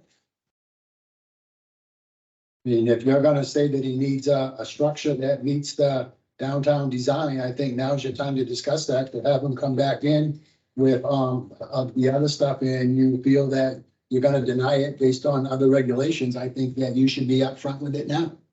Well, I think I'm being upfront, saying that. No, I mean, not just the lighting plan, if you're saying that you need the buildings to conform to the design for the town center, that's the regulation, you would have to ask him now, and if he says he's not gonna do that, then that would be your reason for denial, instead of talking about a lighting plan that, Assume the approval down the road. right,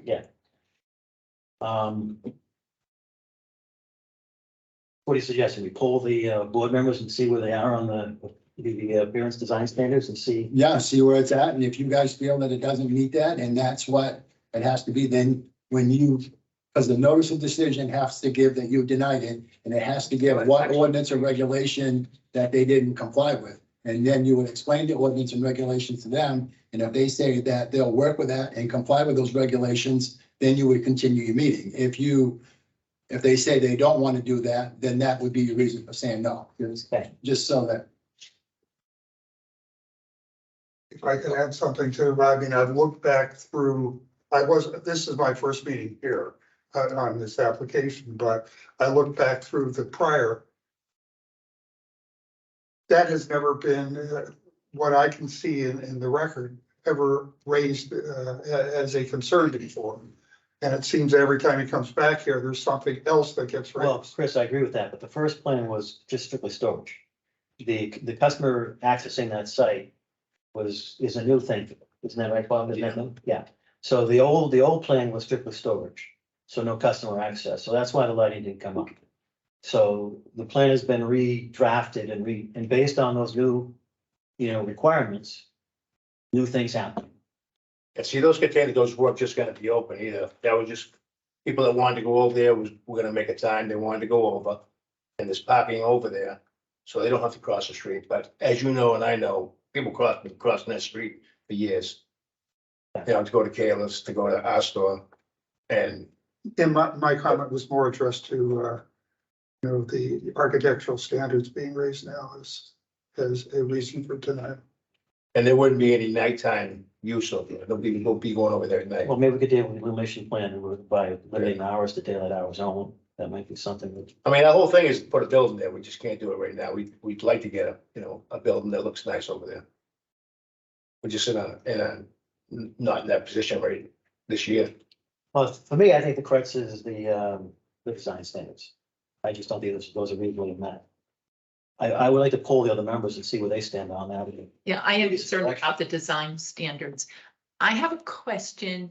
Could they, I know we can't restrict our decision to say 1 year. You have 1 year to come up with a building. Can they put in their application that you would convert this to a standard building within a specific Couple time frame? years.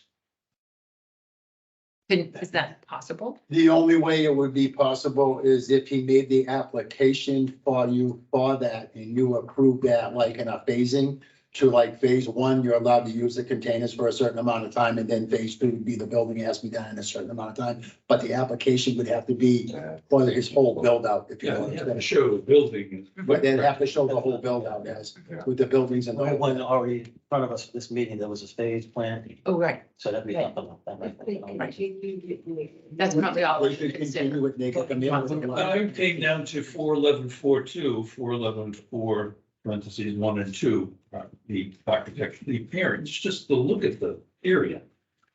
You get the village barn, you get Caleb's, you get Elf Main, those historic buildings. And this just is a storage yard. I mean, access to for customers, but Were you, I want the architectural, I want people coming into Barrington seeing storage. if they kept drive through and then they'll just say, what is going on over there? Donna, are you still? I'm still here. I'm still here and I'm thinking of the village barn. It keeps bringing that up. And if I look at the village barn to the right of it, what do I see in the back there? What do I see? I see containers painted yellow with stairs on it. Maybe that's what Elfmaid should do. Would this board approve it if we put it up on blocks and put some kind of staircase up to it? Because that's what I see when I look there. So That's what the village. Well, but existing use, we're not approving existing use, we're approving new use. So. they go basically- in there, they go in there. People go into those buildings. I've been brought to those buildings looking for something. So I think again, we're looking at something that we need to dig deeper into. His plow stuff, what does he plow? Can anybody, can I ask him that question? Why do you need a Yeah. plow? Caleb's, Elfmaid, Village Barn, the property next to Caleb's and George's Fine Foods.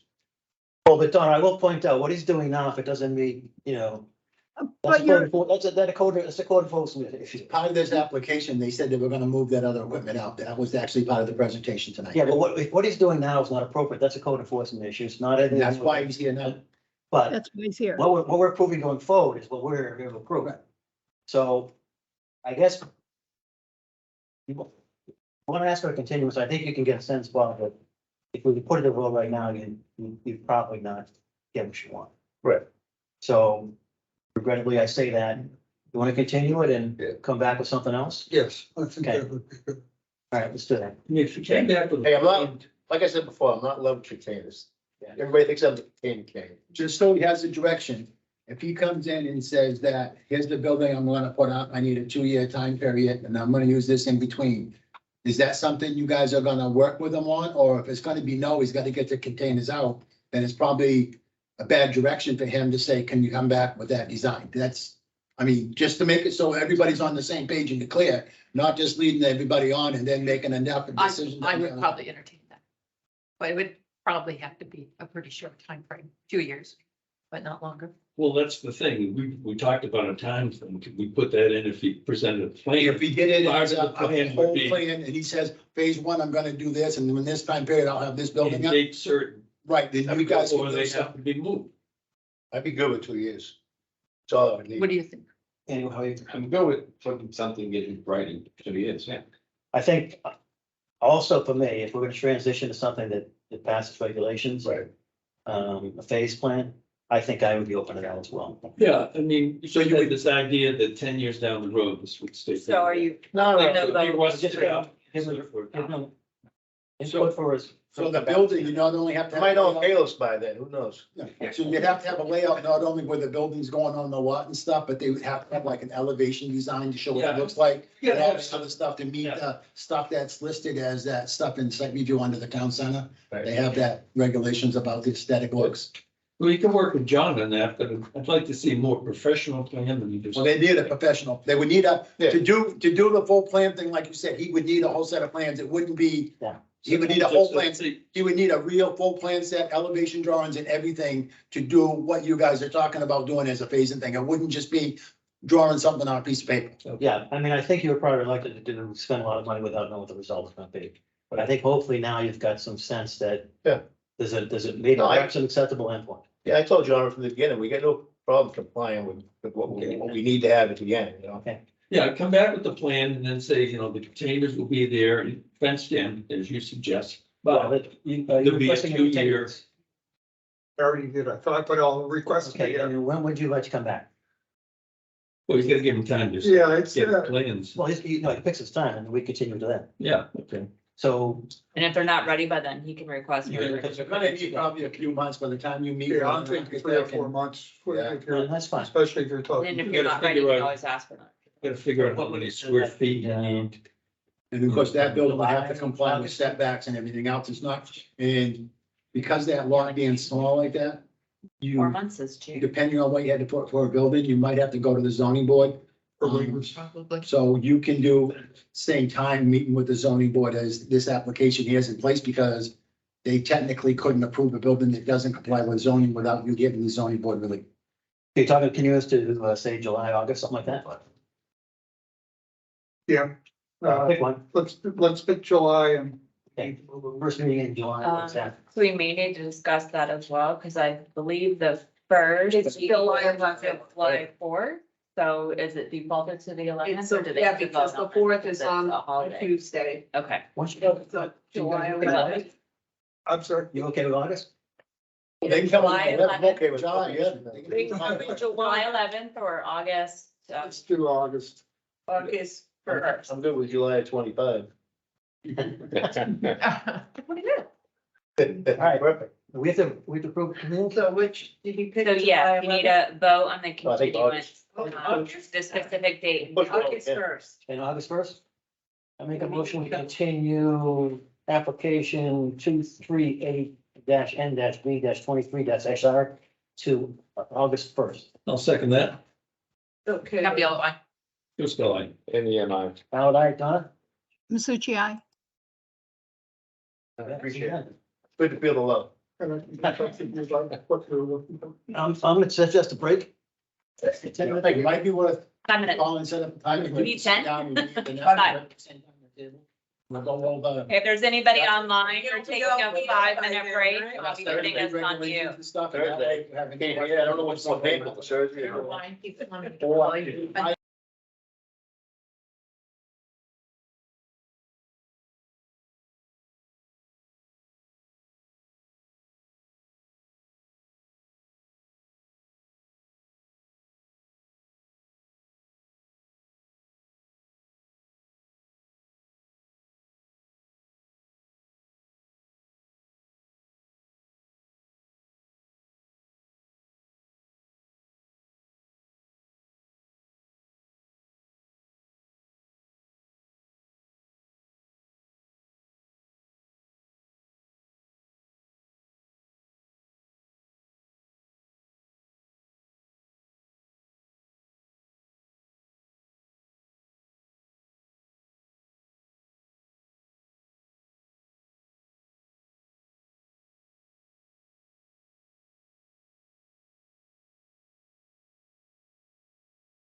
Okay, we're on mute now. Do you want me to start? Make sure Dawn is back, that's all. Donna, are you back I'm- online? I'm here. Okay. All right. We open the meeting. What's our next one? B, kind of bottom. Let's start first. Oh, okay. Application 238-8-B-23-HR. Is anybody here to represent? Yes, sir. Yep.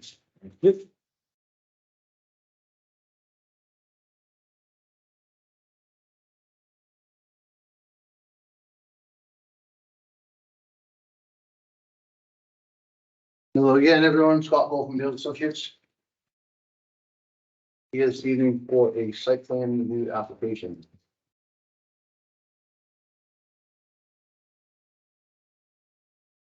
So we have a piece of land here in town known as map. Map 238 lot 8 to orient everyone. Right downtown at the 125 Route 9 intersection. If you're on Route 9 facing Milo's Restaurant. The newly revised barn to the right of that, which is yellow, is this subject parcel. Yep, for this client. This client has recently done quite a bit of work on the subject parcel. He's cleaned up the lot. I believe he must have went through a building permit to reestablish the barn. They pulled an electrical, the other stuff we didn't need a permit for yet. Yeah. So he pulled the demo permit to take down the old house that was there. Correct. clean the Yep. lot all up. Yeah, it was. So for all intents and purposes, the lot has been fairly cleaned up from its previous condition. And the client would like to do a site plan proposal for it. This is George Sukalakis. Still not sure if I'm getting his name right. The total parcel is 1.99 acres. We have had a wetland scientist look at it, and there's absolutely no wetlands on the subject parcel. The proposed use is a commercial within the existing, what is now the existing structure, the rehabilitated barn. And that is 1,648 square feet in size. Now, as it being an existing condition, the building already has underground power and well with a proposal for its use for a new septic system, which is actually included in the plans that you received.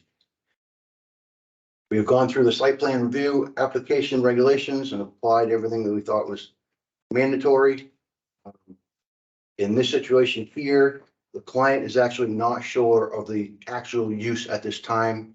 He does not have tenants yet, so he wants to be able to fix up the site and see what he gets for basically applicants to be within the dwelling for its use. I'll go on and come back to that in a second. So proposal on it here is the existing building will be used and then provided parking spaces. Now, to make sure, not knowing the actual use, that all applicable regulations would be met. We took the most stringent in that zone, which would be a restaurant. We applied that. So basically anything under that would come under that threshold, would obviously have the adequate data. So we have applied 19 stalls based on square footage of the existing building, considering a restaurant, which includes 2 handicap spaces. Relatively flat, all meets 2% for ADA. Drainage is actually very simple in the project. You can see in the white presentation on the board here, that's the proposed pavement. We have an aisleway with parking spaces.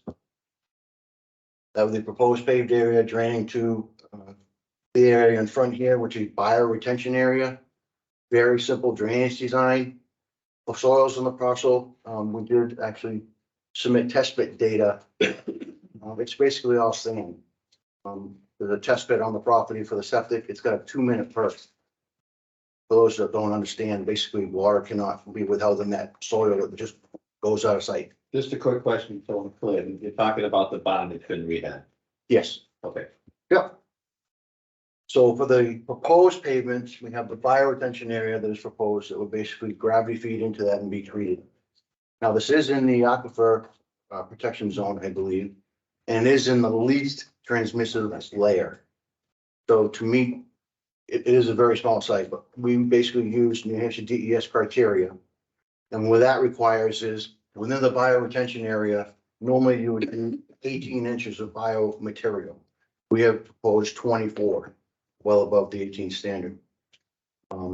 Again, so drainage is really very simplistic in this design. For permits on this site, we would have the septic approval, obviously, and New Hampshire DOT driveway permit. Now, if the application is accepted, and we do understand from previous projects and the way the regulations are written, even though it is within DOT jurisdiction, the plan board has previously requested a waiver request for a traffic analysis. So we do have that prepared and we can submit that tonight. We all understand Route 9 is certainly within New Hampshire DOT. It's within their jurisdiction. We will have to do whatever they tell us to for the driveway access permit.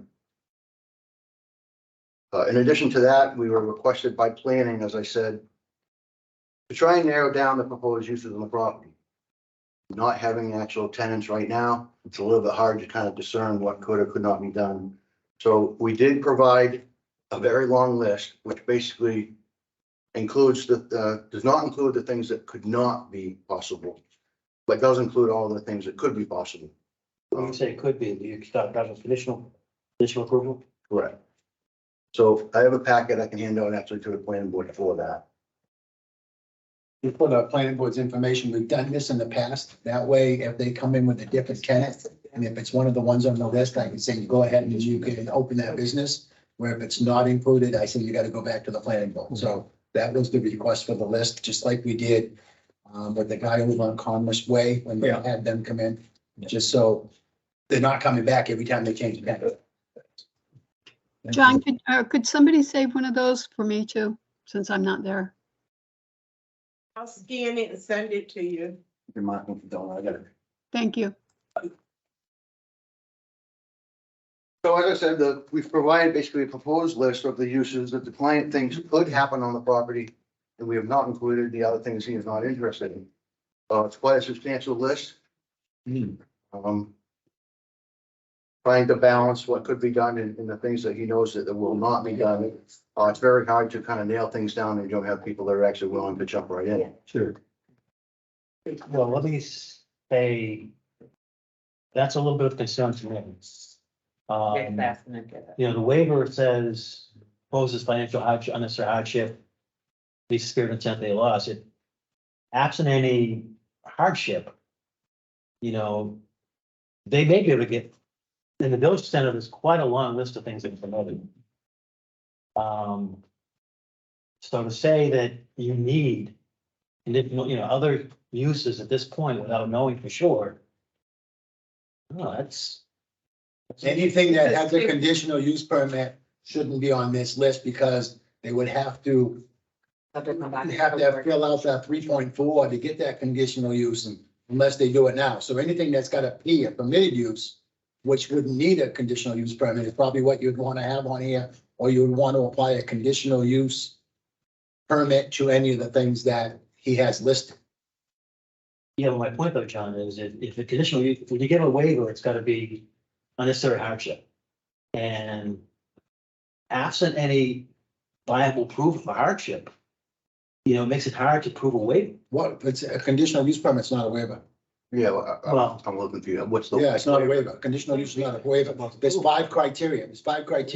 You go through the 5 criteria. You go to 3.4 in your zoning. 3.4. So when you do that, what it is there's like 5 questions he's got to answer, and if he complies with those 5 questions, you get the conditional use. It's not a waiver. He's not asking. 3.4. 3.4, that's the conditional use permit in zoning.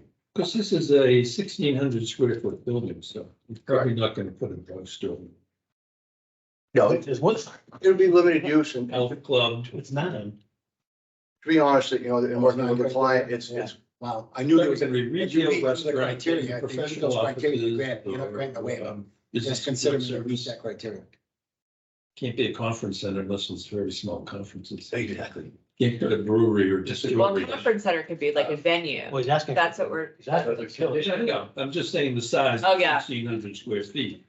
Does a conditional use mean that once you determine the use, you come back in before us, make sure that, for instance, if you're gonna put a restaurant, I believe If, that's if they already were a gonna permitted put, use. well, if you have a ton of safety Yeah, concerns. If you put a restaurant, the fire chief can't say, oh, no concerns. You've got a ton of concerns. You've got a barn. Old wood structure would go up like that. As far as the building codes and the fire codes, if they change the use, they would have to get permits from us to do that, but they wouldn't have to come back to the planning board to have the use allowed. No, but- Those are two different things. But if we're okay in the conditional use and that's a restaurant, who's the checks and balance and see what's in there? When that change of use comes in, they still have to come back to me on the building thing, well, there's a zoning thing Okay, to get a permit for that change of use. okay, So, but they wouldn't have to come back to the planning board if it's one of the ones on your list. okay.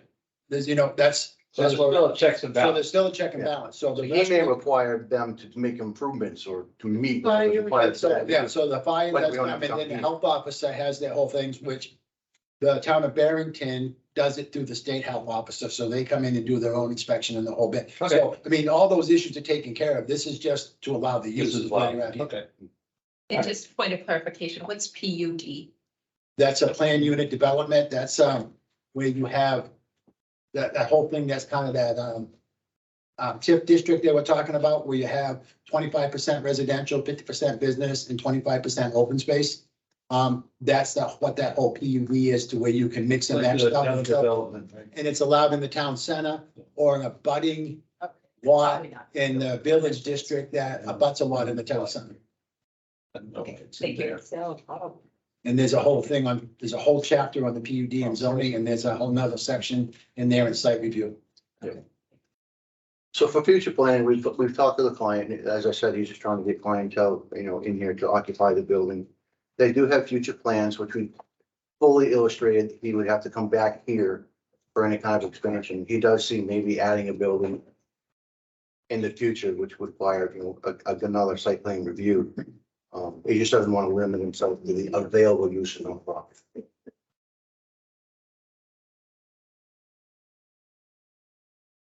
Would you want to go down through his list one by one and see if you concur with those? Maybe that would be your best bet, and take out the ones you feel that you would have to come back in for a conditional use or something in order to put that in. Yeah, we probably should go down one at a time, unfortunately, because some of these, We have to. some of these I have concerns about, and some of them not so much. Absolutely. Why don't you go through them, Scott? So the client is requesting potential uses in the building of arts and craft establishments. Why don't you stop over there, and if anybody, we'll go through them, if anybody has any concerns about that particular item, speak up. We don't say anything, then you can go to the next one, Scott, okay? Next one is an art studio. Sale of auto parts. It's a conditional That's use in that correct. district. Is it? Yeah. Yeah. You're actually in the village there, right? Not town center? Yeah, it's village. Yeah, so that's a conditional use in the village district. I gotta say, I'm not loving that one, but, Oh, you can, they'd have to come back. They would have to address 3.4 in order for that to stay on the list. Yeah. So they probably. So if you're remove that. gonna, so if you're gonna either do the 3.4 now to keep it on the list, or if you say you gotta come back and then just take it off the list now, which would probably be the cleanest thing to do. Mhm. I would suggest everyone looks at 3.4, because I was thinking typical waiver language. There's 9 things to look at for a conditional use permit. Right, I thought they were fine. John said 5, but it looks like it's 9 to me. Some of them descriptions are not, Yeah, okay, that's fine. I mean, if there's 9 Thanks. paragraphs or whatever you gotta comply with. Hardship, hardship is not one of them, so thank you, John. So. All right, so I personally have a little bit of a problem with auto parts, but. That's me. Next one's Scott. We have a bank. So if you approve the auto parts to stay on there, he's gonna have to produce a conditional use permit now that you guys go over and vote on, if you're gonna leave it on the list. Or he could just take it off the list now and you could approve the list that don't require conditional use. Well, let me put it this way. Does anybody else have a problem with sale of auto parts? Not really. Even if you don't have a problem, you still gotta do the Oh, right. conditional use. That conditional use is still required. What would you like to do? Put it that way. Listen, You want if to they do that, they have to do come the back. CP now? That's how you did it. Only if they do it. I know, but see, You can't Whatever just do it, you can't do a conditional use on all the ones. that's the point I'm trying to make. So the ones that have conditional use shouldn't be on the list. That's the point I'm trying to make. Because you would have to address a conditional use in this meeting for every one of those uses that have a conditional use for that to stay on the list. Oh, so some of these are not, some of these are permitted? Some of them are Ps. The Yeah. first two are permitted. Yeah. You didn't need conditional use. Oh, okay. That's why I was saying, go to your chat in your book. So we. We're gonna permit it, and then the next We should be sell able to auto ones that are parts, conditional not- use on that. That's what we should be. Yeah, so the only Permitted use use is the permitted. conditional use. So you should There's take other that ones one that off. are still, Yeah, And then if I they didn't do that, segregate them. Yeah. I think you just went down through and copied the list that's in our zoning book. Everything. without looking at the elderly is uses. sick care is the next one. It's elderly. thanks, Scott. Now we're gonna. That's it, that's, okay, Yeah, and that's where I stopped. That's when you said the spoke okay, down well and done. down, but those two. Too bad Jamie is on it, they want drugstore. Well, yeah, it seems like Those something guys would can vote. generate a lot of pedestrian and highway, you know, a lot of cars. Well, drugstore's permitted. Right, but it would have to come back under conditional use, right? Because it had a substantial impact on highway. No, it's municipality. permitted. It's a permitted use, it's not a conditional use permit. It's not a Oh, conditional it's use. not, If okay. you go to page 93 in zoning, All the, that's the chart of all the permitted uses. So, DOT though, correct? but Key would have to approve the uses Yeah, that. they're gonna want to know. Vanessa, where's the next CP one? Oh, okay, see, You said elderly, right? elderly, No, wait, Elderly assisted care home. Yeah, but he's not asking for that on his list. yes, is he? yeah. It is. Yeah, it grocery store, no, hardware store, that's on the health club, No. health club, No. in, And yeah, is CP, that's you'd have to look at that. that's CP. Okay, No, it's a P in the village. is it P? No, No, In Vil- wait, in, what's in? Inns is a P. I'll look at The it. P? Yeah, you would. No, it's a P though, it's a P, you can't, It's a P. it's a P. I mean, the P would have to go in, but it doesn't. Yeah, so we're not doing. But when it CP. gets to John, doing the use. they can look at it. We're only doing. Yeah, so if they come in with a use that needs Yeah. and different requirements in the building or the fire code, they would have to be addressed when they do it. In India, you'd have to have it sprinkled. To prove it. Well, it depends on, well, that building's not real big. And so it's a wood frame structure. It's basically like this town hall. Yeah. A wood frame structure, you can, for a town hall, which is a business use, a B use, you can go up to 10,000 square feet Oh, before okay. sprinklers kick in. I thought maybe the fact because you have people sleeping there. but- Well, that's a whole different thing. When you have people sleeping there, once, yeah, so if you hit Are multifamily, you once you hit more than two. Yeah. Sprinkler systems kick in automatically, that they have to kick them in. Yeah. For anything, You'd be a small inn at 1,600 square feet, so. but once you hit more than, because it's multiple use, it does kick in the sprinklers. Yeah. So basically, we're only talking about, are we talking about 4 CPs here? Is that where we're at? Restaurant. I think Restaurant's okay. restaurant's okay. Come to John, so. Yeah, yeah. I'm just up Just to, we did approve conditional, conditional No, approval. That's all, and so I'm only looking at 4, right? Sale of auto parts, elderly, distillery, elderly, and it says you can have a distillery without retail, right? Or with retail. That's permitted? with retail, yes. Yeah, okay, okay. Without retail, That's no. good. Okay, so we got, Yeah, that's good. that's good. So that one. That one.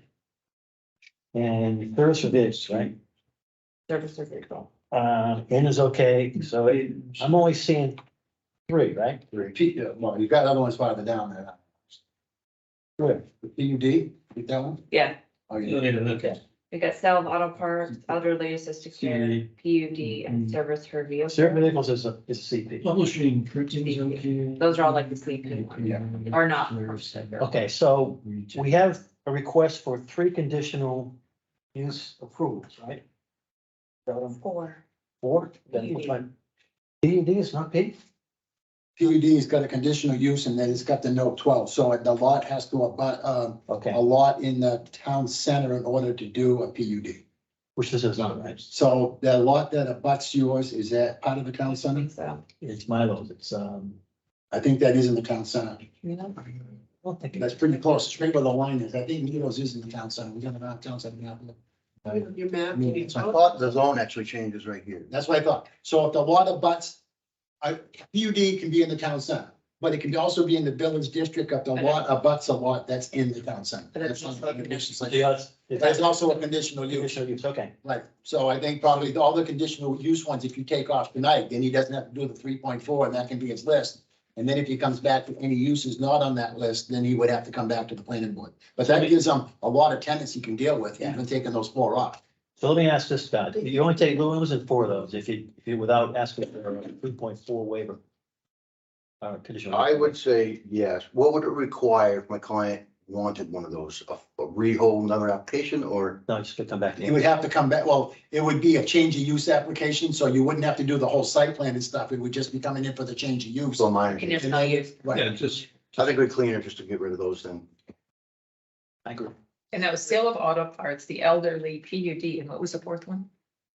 Service of vehicles. All right. yeah, that's purpose of vehicles kicks in that whole thing about, because it's under the stratified drift aquifer on the secondary containment and all the other stuff. I mean, the reality is a lot of these, you would really need a bigger space. However, he just wants to keep.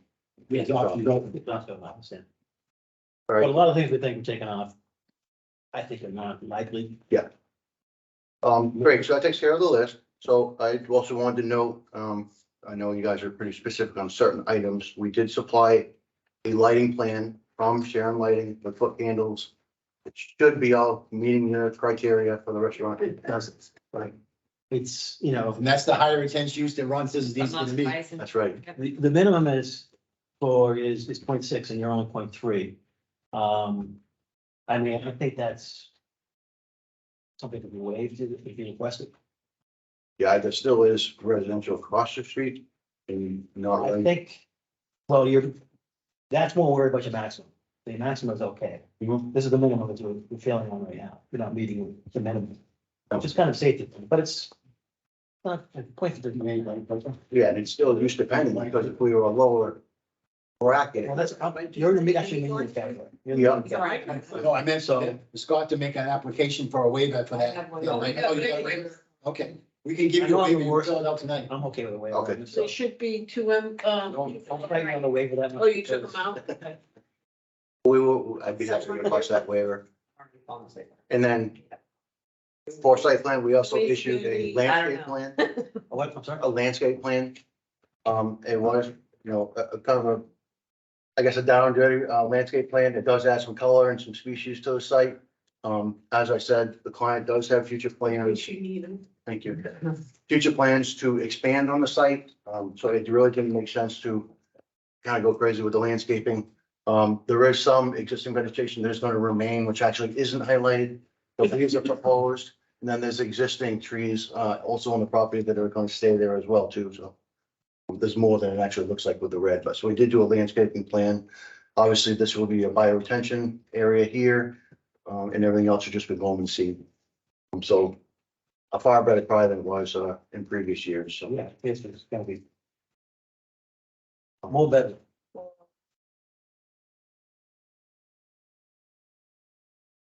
He's at 0.3, Minimum. 0.6. 0.9. No, he's in the medium, so 0.6. Oh, he's doing it as restaurant though, the, Well, his maximum doesn't meet, if he's on the high, it's maximum is on the high, so I think he might go medium.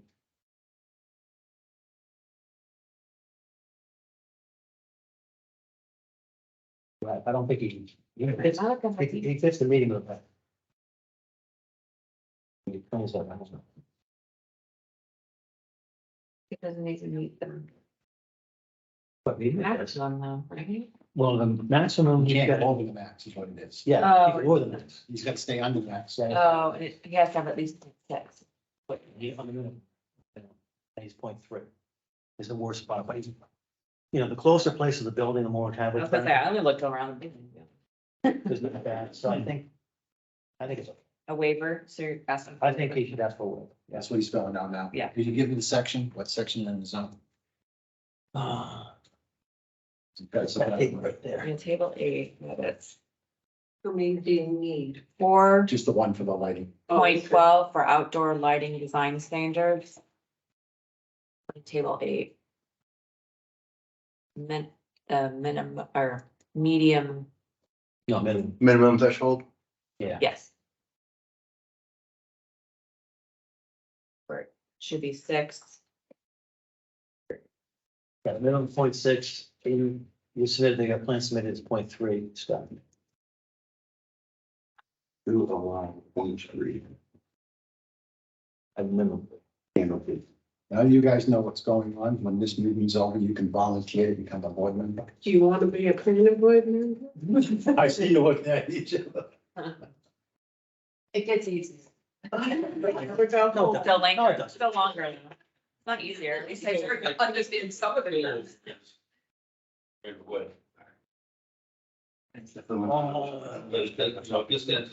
You only need one? See, no, What's the road though? It's not. That's moving now. Yeah, no.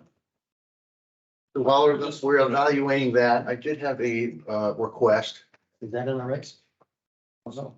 I'll put the lighting guy, but I'm It not. should be, but. Yeah, get it. I'm sorry, Scott.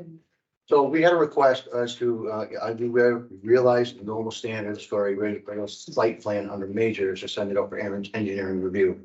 However, in this one, we are utilizing existing utilities, existing building. The drainage is very simplistic and we're very used to doing that in town ourselves.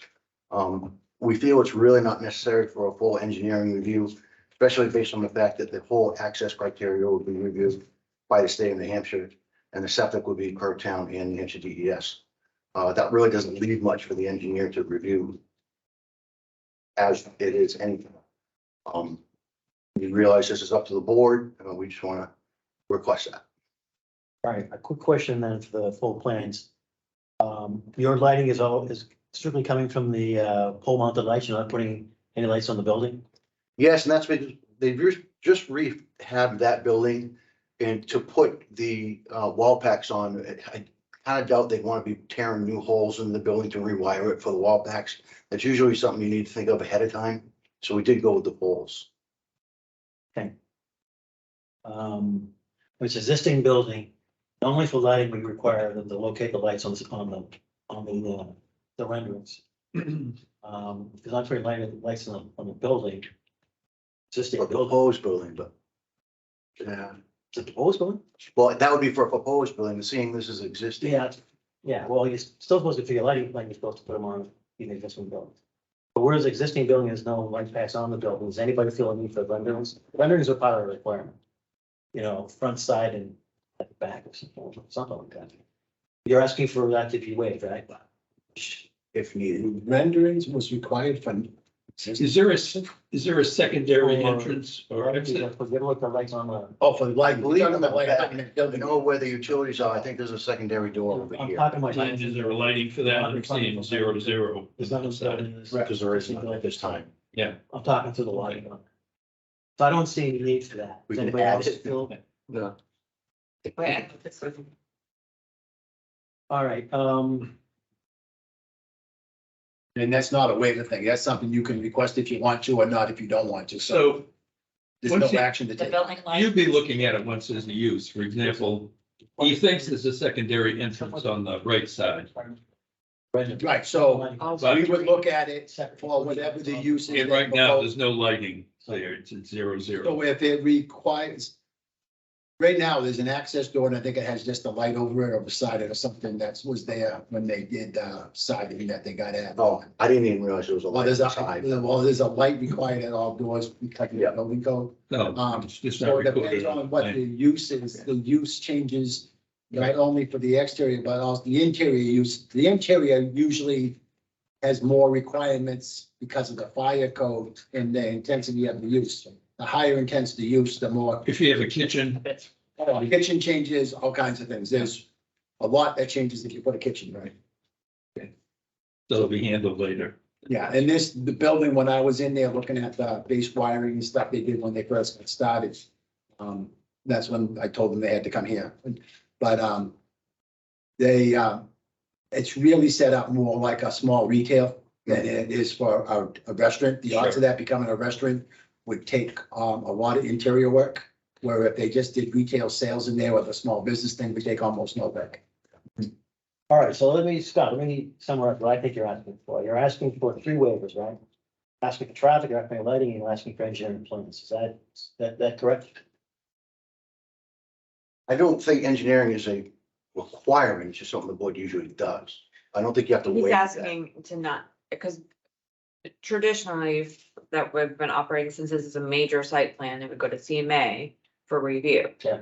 However, the applicant is asking not to go to CMA review. The only reason I recommended it is because that's what we've done in the past. It's in the We've kind of, purview of the board. yeah, it is, and so he's asking not for this project to go to CMA because And it's, of the site, essentially, there's not, it's not a waiver, like he said. it's not a waiver. Okay. For example, But- John O'Neill's building Just right quick across the street. Because of so much of the DES overseeing with that in the large residential subdivision, that actually didn't go to, at the time, the review engineering. So Okay, it doesn't. Their alteration terrains were more intense than what our Correct. regulations were. Yeah. but do we have to waive, like, surveying and topo and all that stuff too? No, he's got the Provided last all plan. that. We did all full. It's just to have third-party review. The Third-party- third-party review is optional to you. You don't, it's not a requirement in the regulations. Yeah. Okay, If you feel that what's going on is beyond your scope of understanding to make sure that it meets the code, you have a right to send it out for third-party review. well, I mean, I think the There's biggest no part. wetlands and that's. There's no wetlands, it's all a sand base, it's a small little ditch And area. the septic's not. The septic is DES, that's Yeah, something that's involved non-reviewable. anyway, So, There's a bunch of. I impervious lived surface- there in the early What? years. A bunch of impervious surface, so, I mean, the There was drainage no stuff is wetlands. not a insignificant thing. I did count that actually for you. well, you seem to, So the existing impervious surface right now, just because it's the barn, is 2%. Yeah. The added pavement, because it's 2 acres, only goes up to 11%. and you said the perk rate was, 2 minutes an inch. It's the fastest you can have. and you Stop it. made the bioretention deeper than. Correct, 24 inches. So they The could slow the bio- wa, they were slowing the water down, is what they were doing, instead of letting it flow full force. Well, it's a requirement because of the Yeah, transmission. the topography was different and the soils were different, I guess, but you said it's all sand, right? Correct. That whole area was. Okay, yeah, and I don't think it's. I kind No, of the do too, but department has. we are not requiring drainage stuff, which is not our area of expertise, so it's not, to me, it's not a no-brainer. I agree with you, John, but it's not, it's not, oh, yeah, let's, Well, what's the sense of everybody else here? Do you want to I be mean- safe and do it and? Yeah, I mean, it doesn't seem necessary, but I also don't have the background. in it. Yeah. Donna? I don't think we should send it to the engineer. I think we're good. All right, so you're asking for, us not to request third-party review by CMA, you're asking for traffic and you're asking for lighting, right? Yes, sir. Okay, traffic, I think, is like, not a lot of traffic coming from this, and Route 9 is busy, so I don't see. DOT would require, because it Yeah, is. DOT requires, so I don't think that's something. If they require. I have no zero problem with that. Right, because. In writing, I think if they got a point three on certain areas, I don't have a problem with that either, so. I think those are the things you're looking for, and I think my sense is the board is favorable for those. So do you want to vote on those waivers? Wanted to discuss it. Well, see, that's the requirement, right? Right. Talking about. Right. So the waiver would be, I think you want 2, on the lighting, you want 2. You want 3.8.5 as well, Scott. That requirement is a drawing of all relevant building elevations showing fixtures, portions of walls to be illuminated, illuminated to the walls, aiming of any remote lighting fixtures. Just ask for that too. Okay. Okay. You got a paper on this? I gave him an extra one. Hold another one? You can put it, can you put the same one? Did I see any? No. But, No, We have to They gotta vote on separately. each waiver separately. okay. It was this one. what was that number? I guess maybe that. Yep. 3.8. If you just want to give it to him, he can read like. Language for it. What's next?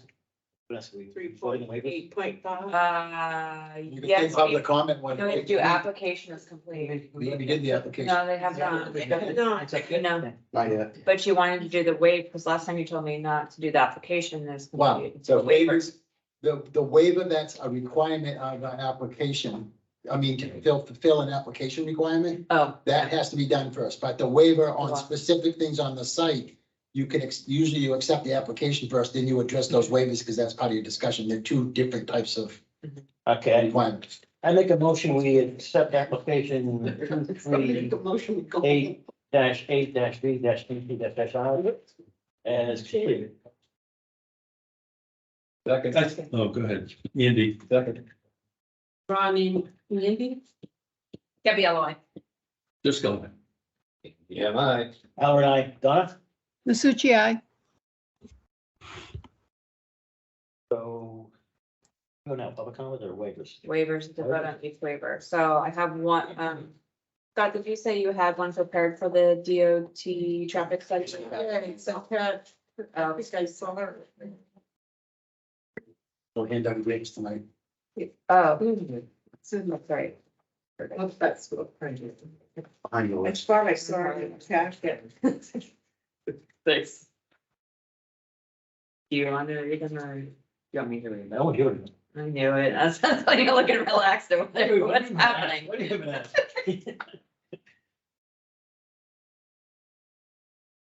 Fried chocolate. I figured. Yeah, that's a good move, but Yeah. not quite. That could be brought with one child. This is a full bar. This is a full-size bar. Okay, so,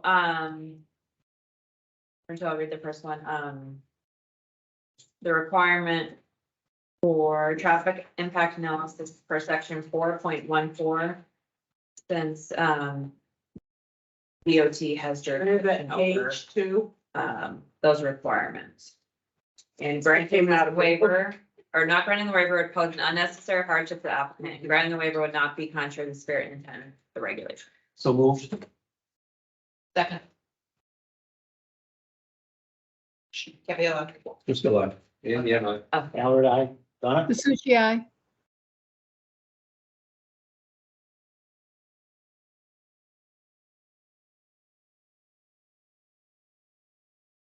The next waiver is for section 3.8.5 for illumination plan. The building elevations, walls and remote fixtures. And not granting the waiver would pose an unnecessary hardship to the applicant, and grant the waiver would not be contrary to the spirit and intent of the regulations. So moved. Second. Wait a second. Debbie Elroy. Just go ahead. Yeah, mine. Howard, I, Donna? Masucci, aye. Last waivers from section 4.12 for outdoor lighting minimum threshold to allow 0.3 CF per the 6 minimum. And not granting the waiver would pose an unnecessary hardship to the applicant, and granting the waiver would not be contrary to the spirit and intent of the regulation. So moved. Debbie Elroy. Just go ahead. Oh, we got a second. Oh, we didn't second it. We got a second. I'll You're second. trying You guys want it down? I'll take You get the second one, all right? Second. to. Debbie Elroy. Not good. Just go ahead. Yeah, mine. You're like a conductor. Donna? Masucci, aye. Okay. That's all the waivers, right? Yes. Unless there's- Yep, I got the 3 Okay, and the limit. open my vote for public comment. Yes. Open public comment. Anybody with their hand up? Is there anybody online that would like to speak for or against this application? Mr. Chairman, I do not see anybody that online. Hearing none, I close public comment. Anybody want to make a motion? Do it, John. And then accept the application is complete. We already did. This will be approved. Okay. Oh, Yeah, we have to, you know. Well, we make it. decision. Oh, you leave it out. I'm sorry. I'll make it. No, we gotta wait. I'm sorry. My fault. All right. To read this, we gotta read it first. Okay. oh, right. Murphy chance, you know? Try to keep you in order, otherwise Next day, we'll go into it.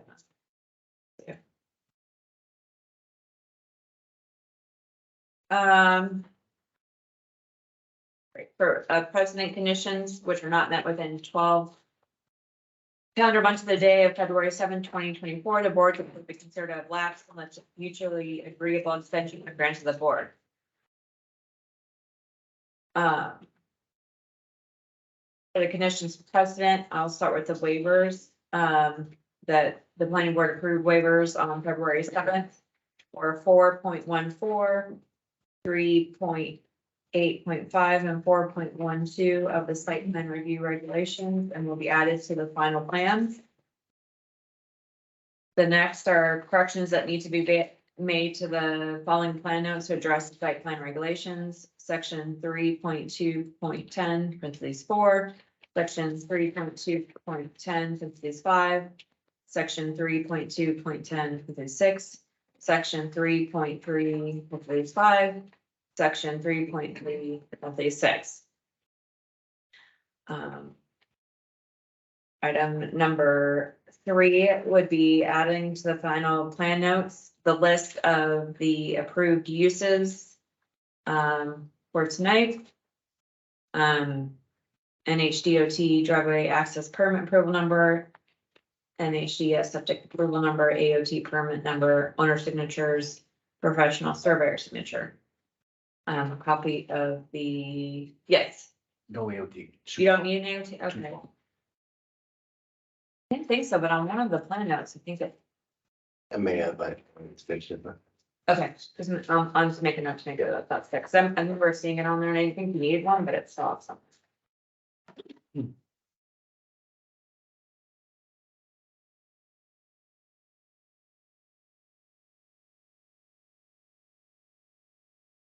Copy of the traffic analysis to be submitted to the land use office prior to planning board chair signature.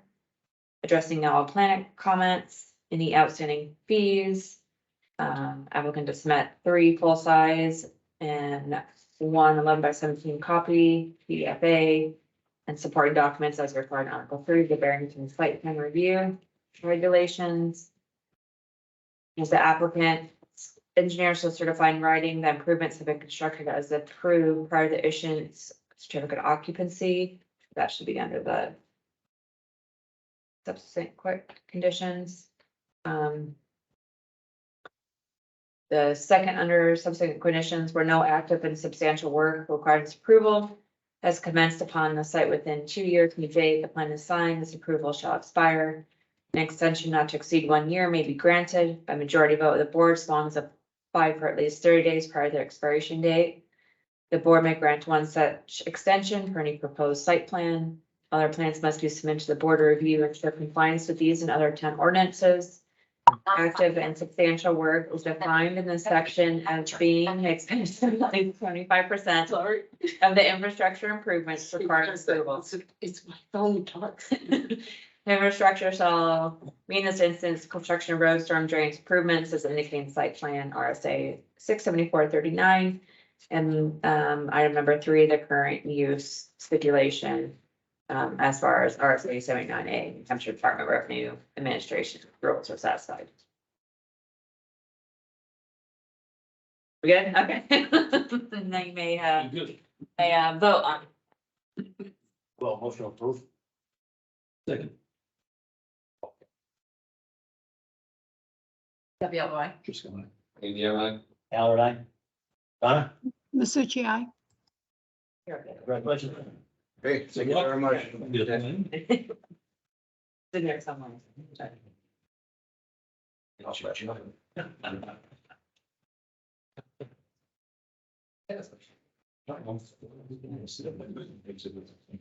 All right, next. We have a request for building permit. And 21 Rocky Point Road. That we got? That's us. Sorry to wait so long. That's okay. Nobody's got to do. The learning experience. So you ready to join? Yeah, we learned not to.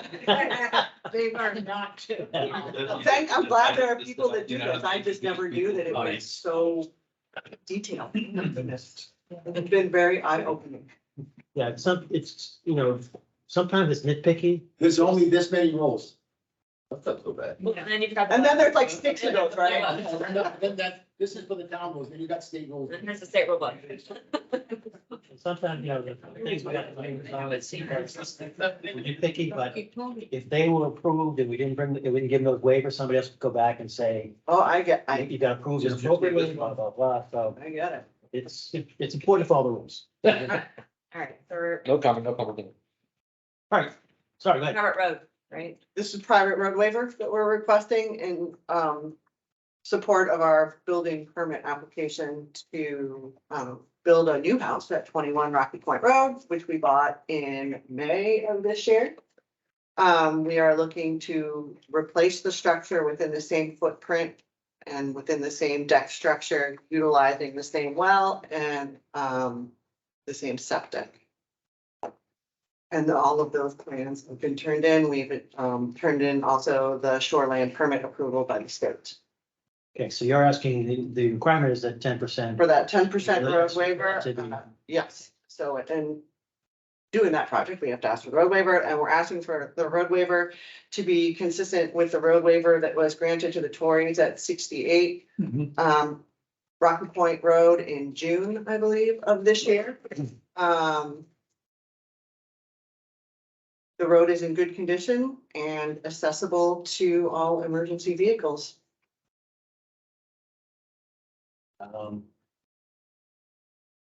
At that time, it was July 19th, planning board had no objections.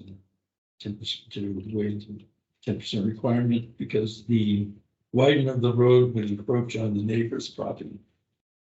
To the road agent wouldn't like it. Yeah. And it was supported by the fire chief too at the time. How old is the septic? How old is it? I don't know the age. We had it assessed. Yeah. He said it was operational. It's not to code.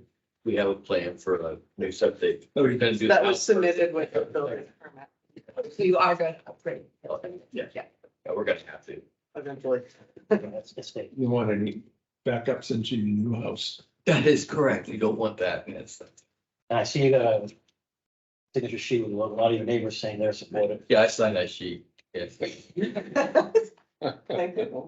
Right, and as I recall, you couldn't really upgrade the road because it was so narrow and It's a paved. camp And house. we couldn't ask for the 10% because that had to be spent on upgrading the road. And if they can't upgrade the road, we couldn't assess the 10%. 10%. Then the actual physical part of the road is in good shape. Because it's all paved. Yeah, basically what I think, as I remember correctly, there was 10%'s got to go to road improvements and there wasn't any really recommended road improvements that justify the amount. That said, from staff perspective, I mean, if you're gonna, the next application, if that's, I would like to see that in here next time, so I may remember, I may not. It's just one of the- See what, say again? There was a nice document 68 before on the Rocky that, Point. they're saying it didn't happen before, but the language that supported the previous one was not really, it's Oh, your language that the planning board had from before? the. There was supporting documentation before for the, because that. Well, I know what those- what you have here is what they have supplied. So if they supply, if Rocky Point They supplies have more information. This, is that what you're looking at? No, we had the whole, somebody did this. Looked at the road and the. Yeah, you had the road I agent, the understand fire that. chief. So right here, nobody gave me any comments. Yeah, but I mean. We can't, okay, I see what you're saying, reproduce what the road, the fire chief Because said I said before. before in the road, Yeah, just. you can't put If that it- on. Yeah, if you but made it right That would here, be out of line for us to take an old document and make it a current document on an application. Without his permission. so just FYI, when I put the 2 comments, 3 comments, No, my point is, the road agent should say, see my previous. He's comment." done. right, but That's up to him, not up to us. I see what can't do that. Yeah, That should have, it should be, it's a new application, it's a new thing. The language that supported the last one should be included in this one. I understand, but I can't. I know, but- Yeah, he's had no You comment. can ask him if we can use his previous comments, and if he says yes, then we'll. Another reason to have a technical advisory committee. There you go. Technical review, technical. These guys get together in each plane. They all The look bond over is- together. Oh, yeah. Anyway, I understand. that's a side conversation. All right, we're done. Okay, right. Want to do our typical letter? Your recommendation to the select board. and then Is that, vote on it. should we vote on that? Yes. Put a recommendation to select board. Or whatever you're in support of. Is the whatever. motion on the table? We're in support of waiving the 10%. Is that? Well, Yes. What you're in support of the waiver request. Yeah. Okay. Capiello, aye. Just got. Anyhow. So we. All right. Donna, Masucci, aye. It's just a letter. So, Okay. We did. Your congratulations. Welcome. decisions made by the select board. This is just. RSA Do we have to do anything else then? You gotta go. Gotta go to select. So, Yeah, the select board will do the the final. select board will, it'll be, I don't know when it'll be on their agenda. Tiffany and, administration can give you that information. I was told not to give anybody Okay. exact dates, but Typically, it's a couple of weeks after this, depending on when they have their meetings. And Yeah. someone will let us know about that? We have a meeting next week. I don't know if you'll get It it. wouldn't get off. That's not enough time for the notice to go out. I don't know. Who do I just touch base? with? Tiffany, Cottle, Yeah. I don't have her. She's in administration. If you look online, look, there's a. I was like, Okay, thank you very much. You're welcome. Maybe you'll get earlier. in the Luck. evening. Have a good night. Good luck. Sorry for you. Takes so long. Always takes us long. one more. One more. So All right. you guys got all four down now. Yeah. This one got fun. Nick? Nice. Honestly, I can give you her phone number if you want it real quick. Residential units. I will write that down. Is it Yeah. the- It's 664 what they're gonna do? 0146. Beautiful. Thank you. You're welcome. Thank you very much. All right, so we have a preliminary conceptual plan that, she's looking for feedback on. 15 minutes. Oh, wow.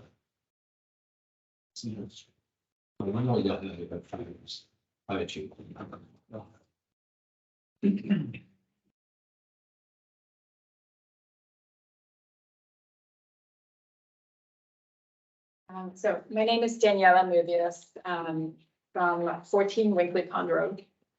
And Clint Chandra. we just bought 14 Winkley Pond Road and the 97 acres of conservation land across Route 125. And I'm an architect, Clint is a builder, and we've been looking for a place to invest in and to create something unique together for a while. And we came across this historic barn. And we thought it's just a great opportunity to create a mixed use development for living, working, recreational areas. There's just so many opportunities right there because it is in the regional commercial zone. And what we're showing here, we just wanted to kind of give the overview. So this is located at, and I don't know if you can see it. Owner Beauty Hill, Winkley. You guys are familiar, I'm sure. Yeah, I know where the property is. I didn't realize it was part of, attached to the conservation. It was two separate parcels that we bought together. Oh, okay. The previous owners, I guess, really wanted to keep it together. It is part of the historic barn, and there's a little tunnel that goes underneath that they used to use for the cows, basically, to pasture. Under 125? Yeah. Under 125. It's built 1935. It's what, 40 feet long, 3.5 feet wide and 5 feet high? Yeah. Sounds about right. And the state installed that when the road went through there, because it cut that property in half. Yeah. They had to move the barn when they put the railway in too, so. Believe it or not, that concrete tunnel is surprisingly in great shape. After I all mean, these there's years. no cracks. You wouldn't guess it was 70 years old. Yeah. Yeah. That's great. See that on a trash pickup day. I just thought it was a car. Yeah, Oh, okay. it does look like that. Yeah. So this parcel right here is 3.8 acres zoned commercial. We see a lot of opportunity to develop this into something nice on 125. I mean, let's face it, there's only so much property left for development. Mhm. You know, the barn and the house are shielded quite well right now. You know, you don't get to see it well. You see the barn if you're traveling north. If you're traveling south, there's a lot of trees. It's pretty dense, which is both good and bad. I mean, it's got pluses and minuses, but so we met with John and Vanessa earlier, talked about some ideas, and what we'd like to show you is some potential ideas, some phasing of what we'd like to do for the commercial property.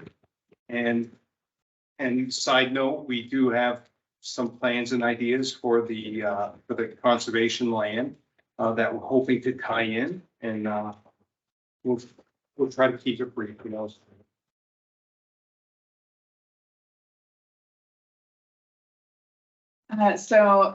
And you should have this in your package. There's basically the overall concept plan, and then there's the phase one concept plan. You see the existing farmhouse, the existing barn, and then we would love to be able to add another building to the lot. The existing farmhouse, we would really like to turn into either a 2-family or 3-family. We know that we can basically create separate residential parking. There's an opportunity to create a vegetative buffer in between what could then in the future become more of the commercial parking that would service the barn and the new building. The barn is a really unique historic structure. I think a lot of people really enjoy these historic timber frames. They have so much character, and just imagine driving up north here and seeing that gable end and maybe seeing some big glass windows and being able to see inside for if it's a shop, if it's, whatever is maybe produced on the farm or some kind of local farm goods, or a restaurant, maybe even farm to table or cafe. It could be offices. It could serve for, farmers markets. So Similar to an applicant or 2 applicants ago where they were presenting, we want to build something, we just don't know what's going to go in it. He beat us to the punch. That's exactly how we're looking at it. We want to develop something within the code, within the zoning compliance, and for that barn and the residential. We know it's commercial. We can't just get residential on this property. So we're looking to use the barn, and it may change use through the phases and all consistent with the zoning, what the zoning allows. So. And one thing about this parcel is it is very thin. It has 2 frontages. So I'm showing here a little dashed line for the frontage, the setback from Route 125, the 75 feet, 50 feet of green buffer required. The existing structures are currently not conforming with that. And then we took care to get a wetland scientist there to just walk the site with us to see, what might there be. And he kind of gave us this, okay, here's the worst case and the best case scenario. It's winter, it's harder to tell. There's really, there wasn't any kind of vegetation except for a couple little pieces down here. So we're going to have that assessed in more detail as we continue, but we wanted to come in front of the board to just talk about the concepts and get your thoughts and ideas, any concerns that we need to really take care of. And what we're showing here is building a new building at some point in the future, and just showing that we're really trying to work with your existing master plan and your site standards in terms of having parking to the side, not in front, creating some opportunity for street trees, and just breaking that up so that it's also to scale and it would work with the existing structures of the farm. Any questions so far on what? The only question, just a quick question, everything gets accessed off of Winkley? Yes. Yeah, I don't think you can get a. I don't think they're Right. 25. And the important thing right now is we just bought this property and we would like to phase how we go about this. fixing up existing barns. I'm an architect. I'm currently working with a client actually right now that is fixing up a barn in Rye, and I know what the costs are. So we basically said, okay, in terms of creating, you know, habitable space, we're not going to be in a rush for that. So in phase one, what we're asking to do is to create the multifamily in the house, and then to use this in commercial industrial use for storage, basically. And then basically doing a very minimal sort of site impact at this time. But then really planning for, you know, expanding that use and making all of that come together. I'd like to add a look. She said mixed use, I mean, multifamily, technically it's not Oh, multifamily. sorry. It's gonna be a mixed use subdivision with a commercial thing, and then the house be the residential. The definition says it's supposed to be on the second floor, but the regulation says any legally existing residential use can be combined as part of that use. So they would have to give you some type of non-residential use in order to get the density on that lot as a mixed use subdivision. Well, a mixed use. So anything like that in the barn would suffice. So it says non-residential. So when you look at any of the uses that are non-residential, if they do that on part of the lot, then it's a mixed use. And the density on that housing comes down to what they can get approved by DES. It doesn't go on regulations for like multifamily. Well, but John, actually, that's a point that I'm concerned about. Like the concept, I think I see some issues. Well, that's why we told them to come in. Residential uses are excluded. Residential dwelling units, with the exception of mixed-use structures, may not be included as part of a mixed-use development in the RC area. Keep reading. Legally existing may be combined as part of a mixed-use development. That legally existing house, that's that legally existing can be combined as part of it. So it clearly meets the mixed-use development, but it's not a mixed-use structure, but you're saying because the. Well, that's saying that gives you the exception on if it's a legally existing structure that's there, it can still be used. But they got them like a family, isn't? But that's what I mean. They have to show you that non-residential use in order to make that into that. Yeah. Yeah. All right, that's. helpful. And then that I other thought it little was made caveat where I thought there might be that little discretion is it's actually a single family home now. So To go to if you hope, if you're gonna go to the 2 or the 3, even though it's not, it's in the other building, because it was a residential use, so you were gonna allow multifamily in that, even though they have the commercial use beside it. That was where that little detail to where that discrepancy lies. So the zoning isn't clear. Well, if you read, what we're talking about specifically is, Yeah, what page are we? page 10. 3.3.5 is residential. This is a regional commercial district. Residential uses are excluded within, 500 feet, 500 feet. Yeah, so that whole lot couldn't have anything in it. residential use. What they're talking about here is, it is a mixed use development. But the house with 3 units, it would not be a mixed use structure, because our regulations require the first floor to be commercial, second floor can be residential. So that structure, which is a 3 unit with strictly residential, is not a mixed use structure. It's so. But it does go on to say any legally existing residential use can be used as part of. From a single. So it's a, The 1860s, right? so there's a residential use in the house. So to have 2 units or 3 units instead of 1, there's still residential uses. So the way I read that is it's allowed. Because it's still the residential use. It doesn't talk about multi-family in a building. It talks about resident uses. And it's a residential use now, but I can see where that would be looked at. It's a single family residential use that you can combine with it instead of 3, but when you read it, it's still 3 families is still a residential use. And that's what it says. It can still be consigned as a family. I think it could go either way, but I think you got strong on it. Well, that was my interpretation of the zoning. And when you read zoning, it says that the zoning administrator shall interpret the zoning to determine whether it's compliant or not, is how it reads in the beginning of the book. Other issues that I see is, you've got 3 driveways there. I think as the road already said, if you got 300 feet front, you have a second driveway. We have nothing to say you have a third driveway, so.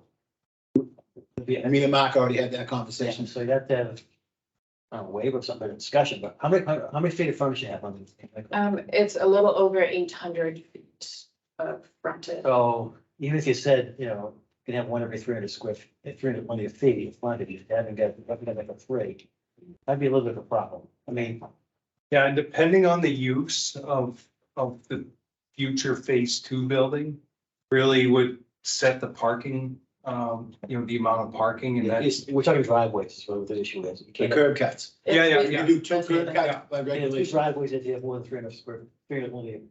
But Yeah. you're looking for three, and our regulations don't.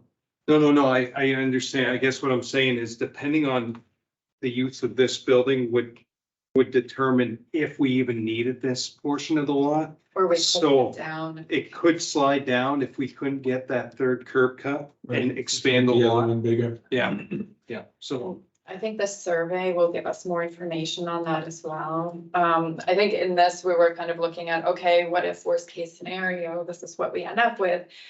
And I was trying to place the building in a way too, where we would have less impact over here, but it's absolutely. I'm not saying you couldn't get that approved, Yeah. but it required approval. It would be, Yeah. it would be something that is not allowed under regulations. So that- It has to be a waiver. Yeah, and I think at the time that we had prepared this, we hadn't had the conversation with Mark yet, so again, it is preliminary and we do have an alternate workaround if we have to move the building. The only other concern that I think will be, you're right from Beauty Hill, and Beauty Hill is our largest accident place in the whole town. There's nothing. Did you say accident? But most accidents in town happen at that intersection, Beauty Hill 125, and you're right across the street, so now you're gonna have left turning traffic and Winkley, and you're gonna have people coming off. And it's, Gonna need a traffic light, man. Well, actually, in the stuff, if you look at that little curb that where that pavement kind of comes on Beauty Hill Road where it kind of comes off square, that's put in there because the town is working on the concept of straightening that intersection out by making Beauty Hill come right turn to that, and that's why that little pavement jogs there. he told me this for the school bus. Whatever it is, I mean, they use It's this. supposed to re-straighten the road right there to make a 90-degree thing. That's one of the, it's in the state's thing is what they're looking at for the state work to do for that transit, because it's on the state I'll road. tell you another, you get used all the time. Really, all the time. And then that's why they put the bark mulch in that other corner, because people were cutting across in the ditch line to make that right-hand turn when they were waiting, driving in the ditch. But anyway, of, you know, regulatory concerns, and those are the ones I see. I mean, Well, the other one I want to make sure that they talk about was what that commercial, non-residential, I shouldn't say commercial, non-residential use is gonna be to make that mixed use work. So they got a direction on what that use would be, especially in phase one. They were talking about doing something just simple around the barn and using the site. Cause you remember just storage, just renting it out. Storage. not having a true commercial use at this point. Well, that is, it doesn't say commercial, it says non-residential use for a mixed-use development. Yeah. So Okay. they would have to show you what the non-residential use is in order to have a mixed-use development. But that uses it for storage, that's not a problem, say John. No, Okay. Storage, and what we would be hoping to do is directly, Clint has a construction company, there's always need for material storage in something like this, so we definitely have the possibility to utilize this effectively, and I was just pretty. Yeah, I think as long as it's not a residential use, it's some kind of. right, so part of what we talked, maybe just to keep the meeting going. As long as it's not residential, I think you're gonna be good. So just to keep the meeting moving forward, what we talked about then was doing storage and stuff in the barn, and then Clinton wanted to put some of his construction equipment there, so it'd be like a contractor storage yard, storage in that building thing would be the non-residential use. And then the house would be the residential use going forward, just so. Yeah. Just so when they come forward, they're coming forward with something comprehensive. That's why I just wanted to bring it up, make sure it was discussed. There's a few issues, but I mean, I like the concept a lot. I think it's. I love what you're doing to the house. That's it. Yeah, you're a SCAD graduate, right? yes. I mean, that said, I approve things I don't like and I disapprove things I like, so it's gotta meet the regulations. So. I hear you. Yeah, I mean, the intention was to keep the look, you know, so if you if you get a chance to look at the old farmhouse details and the new, Yeah. there's very subtle changes. It's Couple of mostly windows and- egress, yeah, exactly, and which was pretty exciting. I mean, the building needs a lot of work. It's been vacant for 6 or 7 years. Oh. Yeah, I mean, there's mice, if you need any mice, let me know. But I will point out, phase one, you have the, renovate the existing farmhouse and do the barn. And a mixed use development, you gotta have residential and non-residential, so having those in the same phase Mhm. is gonna help you satisfy the mixed use development. requirement. Yeah, we absolutely recognize it, yeah. Absolutely. And how will you determine whether you're gonna do 2 or 3 units? It depends on budget and just all of the fire regulations, making sure, you know, what is the best way that we can work within the existing structure of the house. In order to get 3 units, we would expand into the attic of that space, which is surprisingly roomy, Got but the 2 bedrooms up there. yeah, but it And just building code, fire separation or sprinkler systems, all are totally different from a 2 unit to a 3 unit. And it's a dramatic change. That said, rentals are going pretty good money in Barrington right now. Well, housing is, I mean, as a contractor, I do a lot of affordable housing in Dover and Southern Maine. And, you know, the need, if you ever see New Hampshire housing report for vacancies is ridiculously low. And, Right. you know, if we could fit 3, yeah, if we What are the can't. ones across from the middle school go for? I mean, they're. 2,500 to. Yeah, Across the middle school go for 2,500. and Oh, those, if you yeah. want, 2 bed, 2 baths, and you want 2 garages, it's $27.50. Plus they charge $50 for every dog extra. Well, like, what we're also hoping to do is, They get their own pictures. we have this plan for the farmland next to it. And we're starting conversations with the University of New Hampshire as well. And with modern farming, to really integrate all the best practices, there's a lot of collaboration. And sometimes also what happens is, you know, down the line, if we're able to afford it, we'd love to be able to say, okay, if you can manage this part of the farm, you know, you provide housing in a unique way, or it just provides so much more flexibility, the more units we're able to have, so that this whole development can work together with. What's the condition of the barn on the farmland? Oh, The little on the barn. farm, Nothing I would use. It's currently vacant and we have no intention of using it. in Okay, its that current may be state. related to the agriculture, like park. It'll need some Tractors. work. It'll absolutely need work, but that one's in rough shape. Yeah. The other barn, Yeah, the other one. yeah. Did you know that was taken apart and drug over by oxen and reassembled from Swains onto this property? The larger. Yeah, the larger yeah, one, they yeah. took it apart, numbered it and rebuilt it, like. Wow. Well, they did have to move it for the railroad too in 1874. so they. You're a phone. That is a random. So the railroad. Every day you do this. Story. It's a very good Story. It's a beautiful piece of property. And thanks for this layout. This was clear. Oh, Yeah, it's very clear Thank compared you to so some of the stuff we've seen. I think, Don, did you get any comments? Nope, no, I don't. I think, if I'm kind of talking for everyone, I don't want to do that, but I think the general sense is everyone loves the concept. There are some, you know, issues to be dealt with that have to be dealt with in order to make this go smoothly. But I think overall conceptually, I think we all love the idea. May I ask, in terms of the phase 1 site process, we were already talking to a civil engineer for the survey and planning. But would we need to do a traffic study or anything like that, or that's only for a certain? I don't know. Don't stay high. Because they're coming off a town road, the town road thing, see, it's not gonna get a DOT permit, it would be a Barrington permit. And usually those are the ones where you want some type of assessment, because if it's on a state road, they give that assessment to the state, that, you know, it's still done, it's just, the state does that before they'll issue a curb cut.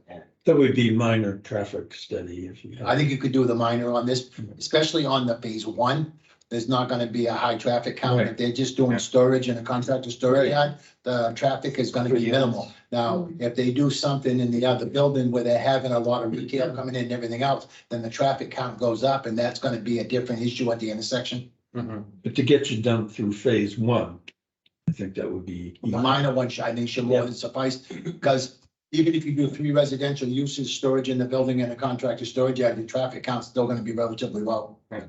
Particularly going on Winkley, then going. Now, if you converted the barn, as you were talking about, maybe into selling agricultural products or something. Or 3 or 4 retail uses where you got your traffic all day long, then Then that's. that would be different. So you come back to change the use. But traffic coming off 125 on Winkley is gonna be, it's gonna be an issue. It's gonna be, that's a tough intersection. Well, in the one farther down, the other side's no better. I just have a question for clarification purposes, since I know they're phasing it. Would the board be okay with just seeing the phase one? Or do you want the whole thing designed? I'm not anticipating you want the whole thing designed out. They're coming in to phase it, correct? Like, would you see each as a separate application? I mean, to me, I think phase one, right? Yeah, so That's what I'm thinking. I don't know, Some- but you're the applicant's thinking too, so. Like, what are we expecting from Elfmaid? That is the. Well, phase We're one. not So typically when a thing's phased, they show you everything, all the details, all the uses, there would be all the drainage on the site and the whole bit. Now, when this one here, if they're calling it, they're gonna give you a plan saying, here's our intended phase 1, phase 2, but we're only asking for phase 1 now. You would come back in with a whole new application when you do phase 2, because they got no concept of what they're building out in phase 2 at this point in time. It So might take you it might be 10 years, it might be to do phase 15 one, years, so right? everything. I think the other application is like the phase one was their storage container, their phase two would be the building. Right. Whereas like here, they're building out in different phases. Yeah, but there, We mean- we're gonna pass phase. Their phase one, we wouldn't pass, so they're Right. only giving us phase 2 in order to get. I not about timelines, because we're gonna wanna impose a Well, timeline on typically, them. a thing like this doesn't have a timeline on phase 1 and phase 2. Typically, something like this, because phase 1 stands on its own. Right. So a lot of times they'll show you a conceptual of what we want to do totally in the lot. But we're really only asking to do this up front because it meets the regulation. Then they come back on the other part. It's really not phasing. They're just showing you what their anticipated build out is, but they're not phasing this thing. They're actually asking for one. There's no new Because- construction either. Yeah, Because by if the you- time if you they do come it back phase- if you through- go to phase 1, It's existing within structures. the same envelope, in other words, right? Your Wow. engineering, all that kind of stuff is gonna be a lot less than if you go for the whole boat. So you get your foot in the door, I think, to me, I would go. Yeah, I wouldn't phase it. I would just say, here's my application. Yeah. But you gave, here's what we anticipate doing in the future. But you have to build a substantial part of it too. Just the infrastructure, so it'd Right. be, where they're not changing and using any buildings, the only thing they're putting in is their driveway and the parking space. And 90% of that's already there, so there's minimal changes on this site. Because they're almost asking, yeah, well, if they're not developing the lower part yet, they wouldn't design and engineer all that yet. Right. Because they're only asking for that on the first front. phase, okay. That's why Ron was saying it'd be almost no work to do the thing just to get that, Yeah, I see. what you're calling it, phase 1. yeah, phase 1 and with existing buildings and stuff, I mean, And existing parking, unless they're expending it, they would be. Sorry, my brain's. But for the use that you have for the storage and then the residential stuff, because it's a site thing, one of your conditions would be like a state approved septic system to show that you can handle the loading for what you're proposing. Yeah. And we're proposing a new system. Yeah. because- But the system would be designed for what your intended use is. Absolutely. Do you have a butters across the road and are you working with them? The butter directly across the road, I believe bought that parcel from the same estate that we bought. I don't know who owns it currently. It still shows on Oh, the it's tax undeveloped. map. But When it's you make your undeveloped. application, it's whoever the town has on the records would be notified at that point in time. So it might be the estate, because until it's transferred, the other people don't own it. And we can't send notice if they have the owners, because the transfer hasn't come. So that's the reason why you have to get your application in enough time so that they can make sure the abutters are the current abutters and it doesn't change in between for that application time and when that is.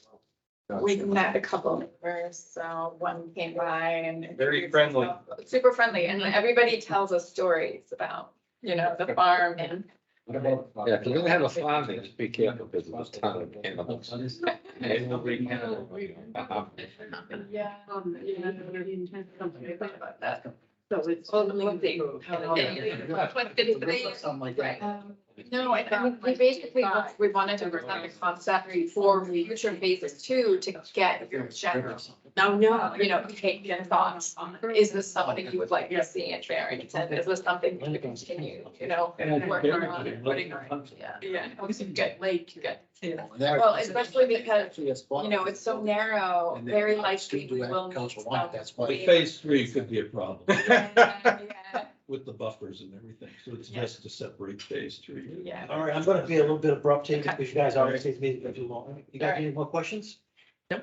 You need anything from us? Appreciate your time. Thank you. We appreciate it. Oh, we really appreciate it. Before you adjourn, just let you know, I get conservation. I know, they, Whoever seen this. he has to come in March, instead. Oh, I said, you want to? Oh. They just. This is just the conceptual. So Yeah. Are they? Here's what conservation commission, if you're talking Oh, about. they don't come up there. I thought you were selling this. I'm sorry, no, next. I'm not confused with that. I would have had to try it no matter what. All right, moving on to new business, number 9A. It has to be With this John. part. John, John, John, get back in this meeting. John, We would like to go John, home. So what are you- John. Well, it's John Driscoll. before midnight. John, okay, forget. But he's the winner.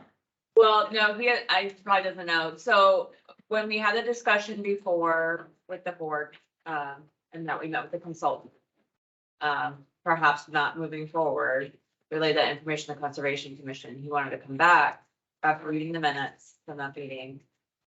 He wanted to come back and talk with the board. He was gonna do it tonight, and when I showed him the agenda, he said he would prefer to go with another work session. So he's not here tonight. Much work session, recommended. I mean, is he want to come in and pitch his concept? All right, I mean, certainly you can do that, but I will Yeah. tell you that, Make a motion to go on. you know, John, I mean, we gave my sense. I don't know if I speak for anybody else, but you know, the 9.6 is our biggest waiver. We spend more time on that and doing more, requiring people to do more work and engineering and all that kind of stuff. We did, look at that driveway Yeah, in the the garage. we were in. Conservation Commission wants The to come back. the driveway people would say we were a pain in the butt when it comes to waivers, and these guys want to make it more difficult and more. Ideal 9.6s on all the lots of record, almost on a daily basis, working with people, because of that change in zoning. The Conservation Commission, they want to do it to where there's an assessment done on the value of the wetlands to determine the setbacks. The setbacks would increase, and it would cost an applicant, if he wants to do an addition, like the guy I'm working with now, he'd have to spend $4,000 or $5,000 to have those wetlands evaluated to determine how much the setback's gonna be. If you can't develop the lot and do anything other than get a waiver, you still gotta grant him the waiver, so why are you making him spend $10,000? Because he's gotta spend $5,000 or $6,000 having the wetlands all delineated and done, then another $4,000 or $5,000 to have the values assessed, just so he can put an addition on his house. It makes absolutely no sense at all to me.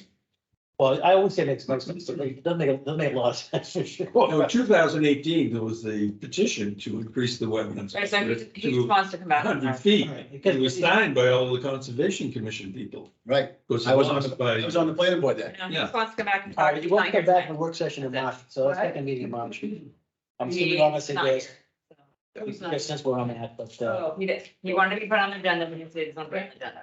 Motion. So are we going to motion to adjourn? motion adjourned. Second. All those in All favor? in favor of adjourned. Hi, yeah.